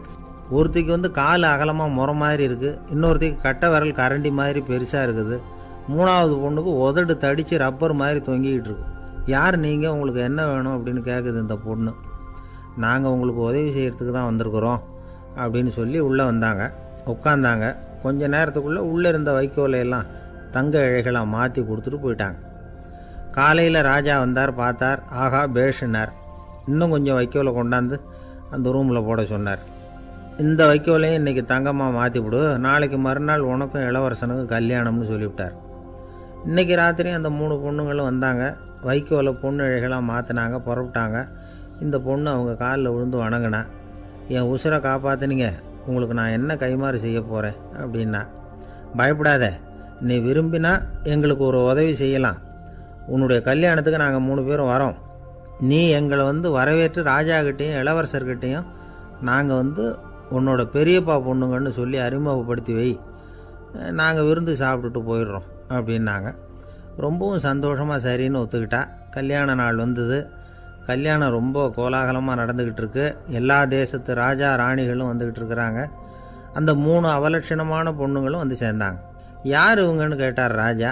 என் பெரியப்பா பொண்ணுங்க அப்படின்னா அந்த பொண்ணு. காலும் உதடும் கட்டை விரலும் ஏன் இப்படி உங்களுக்கு அவலட்சணமாக ஆயிட்டுது அப்படின்னு கேட்டார். அதுக்கு அந்த பொண்ணுங்க பதில் சொன்னாங்க. என்ன செய்கிறது, ஓயாமல் வைக்கோலை நூற்று ஒருத்தியோட கட்டை விரல் அப்படி கரண்டி மாதிரி ஆயிட்டுது. நாக்கில் தொட்டு தொட்டு திரிச்சதுனால ஒருத்தியோட உதடு அப்படி ஆயிட்டுது. காலால் கட்டையை அழுத்தி அழுத்தி தறி போட்டதுனால இன்னொருத்தையோட கால் அப்படி ஆயிட்டுது. உங்கள் மருமகளாக வந்திருக்கிற இந்த பொண்ணு அந்த 3ஐயுமே செய்ய தெரிஞ்சவ தான். என்ன ஆக போதோ இன்னும் கொஞ்ச நாளில் அப்படின்னாங்க. அவ்வளவுதான். ராஜா பயந்துட்டார். அம்மா, இன்னையிலேருந்து நீ இளவரசனின் மனைவி. நீ எப்பவும் அழகாக இருக்கணும். அதனால் நீ இனிமேல் வைக்கோலை திரிக்கவே கூடாது அப்படின்னு உத்தரவு போட்டார். அவளை இக்கட்டான சூழ்நிலையிலிருந்து காப்பாற்றின அந்த 3 பொண்ணுங்களும் சந்தோஷமாக திரும்பி போயிட்டாங்களாம். சுவாமி சின்மயானந்தர் இந்த கதையை சொல்லியிருக்கிறார். தன்னலம் மறந்து சுயலாபத்தை தியாகம் செய்கிறது வைக்கோல்லேருந்து தங்க இழையை நூக்கிறது மாதிரி அப்படிங்கிறார் அவர். அது இருக்கட்டும், இப்போ நம்ம கதைக்கு வருவோம். ஒரு ராஜா தன்னோட மகனுக்கு சுயவரம் நடத்தினார். எல்லா தேசத்திலிருந்தும் ராஜகுமாரர்கள் வந்திருந்தாங்க. ராஜகுமாரியை கல்யாணம் பண்ணிக்கலாம்ங்கிற ஆசையில் சுயம்பர மண்டபத்திலேருந்து எல்லா ராஜகுமாரர்களும் அலறி அடிச்சுக்கிட்டு வெளியில் ஓடி வந்துக்கிட்டு இருக்கிறாங்களாம். ஏன் இப்படி எல்லாரும் மிரண்டு போய் ஓடி வர்றாங்கன்னு கேட்டார் ஒருத்தர். அதுக்கு இன்னொருத்தர் விவரம் சொன்னார். ராஜகுமாரியை இன்றைக்கி தான் அவங்க நேரில் பார்த்தாங்களாம், அதுதான் அப்படி ஓடி வந்துக்கிட்டு இருக்கிறாங்க அப்படின்னார். ஒரு தடவை நாரதர் ஒரு தெரு வழியாக போய்கிட்டு இருந்தார். வழியில் ஒருத்தர் வேத சாஸ்திரம்லாம் படிச்சுக்கிட்டு உட்காந்துருந்தார். அவர் நாரதரை பார்த்து எங்கே போயிட்டுருக்குறீங்கன்னு கேட்டார். கடவுளை பார்த்துட்டு வரலாம்னு போயிட்டுருக்கிறேன் அப்படின்னார் நாரதர். அப்படின்னா அவர்கிட்ட எனக்கு எப்போ முக்தி கிடைக்கும்னு கேட்டுட்டு வாங்களேன் அப்படின்னார் இவர். சரி, கேட்டு வரேன் அப்படின்னு சொல்லிவிட்டு நாரதர் நடந்தார். கொஞ்சம் தூரத்தில் ஒரு மரத்தடியில் ஒரு தொழிலாளி செருப்பு தைச்சிக்கிட்டு உட்காந்துருந்தார். அந்த ஆளும் அதே மாதிரி கேட்டுக்கிட்டார். எனக்கு எப்போ முக்தி கிடைக்கும்னு கடவுள்கிட்ட கேட்டுக்கிட்டு வாங்களேன்னார். அவர்கிட்டையும் சரின்னு சொல்லிவிட்டு நாரதர் நேராக வைகுண்டத்துக்கு சேர்ந்தார். கடவுளை பார்த்தார். இவங்க 2 பேரும் சொல்லி அனுப்பின விஷயத்தை பற்றி கேட்டார். அதுக்கு கடவுள் சொன்னார், அந்த செருப்பு தைக்கிற தொழிலாளி உடல் நீத்ததும் உடனே என்னை அடைவான். ஆனால் அந்த சாஸ்திரம் படித்த ஆள் இப்போதைக்கு என்கிட்ட சேர மாட்டான். அவன் இன்னமும் பல பிறவிகள் எடுத்து அங்கேயே இருக்க வேண்டியிருக்குது. எப்போ இங்கே சேருவான்னு எனக்கே தெரியாது அப்படின்னார். நாரதருக்கு இதோட ரகசியம் என்னங்கிறது புரியல. எனக்கு ஒன்றும் புரியலையேன்னாரான் கடவுள்கிட்ட. சீக்கிரம் புரிஞ்சுக்குவே, நீ திரும்பி போகிறப்போ நான் இங்கே வைகுண்டத்தில் என்ன செஞ்சுக்கிட்டு இருக்கேன்னு கேட்டால், ஒரு ஊசியின் துவாரத்தில் ஒரு யானையை கோத்துக்கிட்டு இருக்கிறேன்னு அவங்கக்கிட்ட சொல்லு அப்படின்னார் கடவுள் சிரிச்சுக்கிட்டே. நாரதர் பூமிக்கு திரும்பினார். கடவுளை பார்த்தீங்களா, எப்படி இருக்கார் அப்படின்னு விசாரித்தார். வேத சாஸ்திரம் படித்தவர். ஓ பகவானா, அவர் யானையை ஊசியின் காதில் நுழைச்சிக்கிட்டு இருக்கிறார் பார்த்தேன்னார் நாரதர். ஊசி காதில் யானையா, அது எப்படி முடியும்? நீங்கள் சொல்கிறத நான் நம்ப மாட்டேன்னு விட்டார் அவர். சரி, இந்த ஆளுக்கு இறைவன் பேரில் நம்பிக்கை இல்லை அப்படிங்கிறத நாரதர் புரிஞ்சுக்கிட்டார். அடுத்தபடியாக அந்த தொழிலாளி இருந்த இடத்துக்கு போனார். இறைவனை பார்த்தீங்களான்னு கேட்டார் அவர். பார்த்தேன், ஒரு ஊசி துவாரத்தில் யானையை கோத்துக்கிட்டு இருந்தார் அப்படின்னு சொல்லிவிட்டு நாரதர் அந்த ஆள் முகத்தை கவனித்தார். அந்த தொழிலாளி இதை கேட்டுட்டு கொஞ்சம் கூட ஆச்சரியப்படலை. அவரால் முடியாத காரியம் கூட உண்டானார்.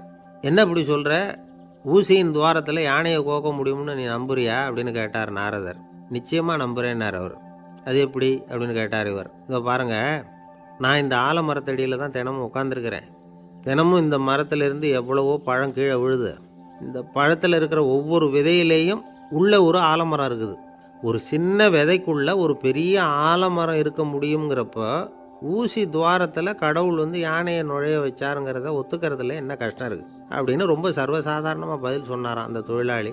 நாரதர் யோசனை பண்ணார், இந்த தொழிலாளி வேத சாஸ்திரங்களையெல்லாம் படிக்கலைன்னா கூட அறிவுபூர்வமாக சிந்தித்து இறைவனை நம்புகிறான். அதனால தான் கடவுள் இந்த ஆளுக்கு சீக்கிரம் முக்தி கிடைக்கும்னு சொன்னார் அப்படிங்கிறத புரிஞ்சுக்கிட்டாராம். இந்த கதையில் வர்ற கடவுள், நாரதர், வைகுண்டம் இதெல்லாம் ஒரு பக்கம் இருக்கட்டும், ஒரு சின்ன விதைக்குள்ளே ஒரு பெரிய ஆலமரம் தூங்கிக்கிட்டு இருக்கு அப்படிங்கிற உண்மை, அந்தரத்தில் 1000 கிரகங்கள் சுற்றிக்கிட்டு இருக்குங்கிற உண்மை, இதெல்லாம் வந்து நாம் பார்த்துக்கிட்டு தானே இருக்கிறோம். இந்த உண்மைகள் வந்து அதிசயமாக நமக்கு தெரியறதுனால அதை வந்து நம்பாமல் இருந்துட முடியாது. இயற்கையை பரிபூர்ணமாக நம்புங்கள், அந்த நம்பிக்கையே நம்ம வாழ்க்கைக்கு ஆதாரம் அப்படிங்கிறத விளக்கறதுக்காக தான் இந்த கதை. இந்த காலத்தில் நம்ம பிள்ளைங்களுக்கெல்லாம் இது மாதிரி நம்பிக்கை அதிகமாகவே இருக்குது. ஒரு நாள் ஒரு சின்ன பையன்கிட்ட கேட்டேன், ஏன்பா கடவுள் வந்து ஒரு பானைக்குள்ளே ஒரு யானையை நுழைய வச்சுட்டாருன்னு சொன்னால் அதை நீ நம்புவியா அப்படின்னு கேட்டோம். நம்புவேன் சார், அது ஒன்றும் பெரிய அதிசயம் இல்லைன்னா. எப்படிறான்னு கேட்டோம். எப்படின்னா அந்த பானை வந்து அந்த யானையை விட பெருசாக இருந்திருக்கும், அவ்வளவுதான் அப்படின்னு சொல்கிறான். ஒரு ஊரில் ஒரு ராஜா இருந்தார். அவர் அடிக்கடி காட்டுக்கு வேட்டையாட போவார். சில நண்பர்களையும் கூட அழைச்சிக்கிட்டு போவார். காட்டுக்கு போனதும் ஆளுக்கு ஒரு பக்கமாக போய் வேட்டையாடுவாங்க. சாயந்தரமாக திரும்பி வருவாங்க. மறுநாள் அரண்மனையில் உட்காந்து ஒவ்வொருத்தரும் அவங்க அனுபவங்களை எல்லாம் சொல்லிக்குவாங்க. அவங்க வீரத்துக்கு தகுந்த மாதிரி பரிசை அந்த ராஜா கொடுப்பார். இது மாதிரி ஒரு தடவை எல்லாரும் வேட்டைக்கு போயிட்டு திரும்பி வந்ததும் உட்காந்து பேச ஆரம்பிச்சிருக்கிறாங்க. ஒருத்தன் சொன்னான், தன்னுடைய வீர தீர செயலை பற்றி அளக்க ஆரம்பிச்சிட்டான். ஏன்னா அதுக்கு பரிசு கிடைக்க போகுதில்ல, அதனால். அவன் என்ன சொன்னான் தெரியுமா? அரசே, நேற்றுக்கு காட்டில் என்னாச்சு தெரியுமா? எனக்கு நேராக ஒரு சிங்கம் வாயை திறந்துக்கிட்டு வந்துட்டுது. நான் பயப்படவே இல்லை. உடனே ஒரு கல்லை எடுத்து குறி பார்த்து வீசினேன். சிங்கத்து வாய்க்குள்ளே போய் அந்த கல் மாட்டிக்கிட்டுது. அவ்வளவுதான். அந்த சிங்கம் என்னை பார்த்துட்டு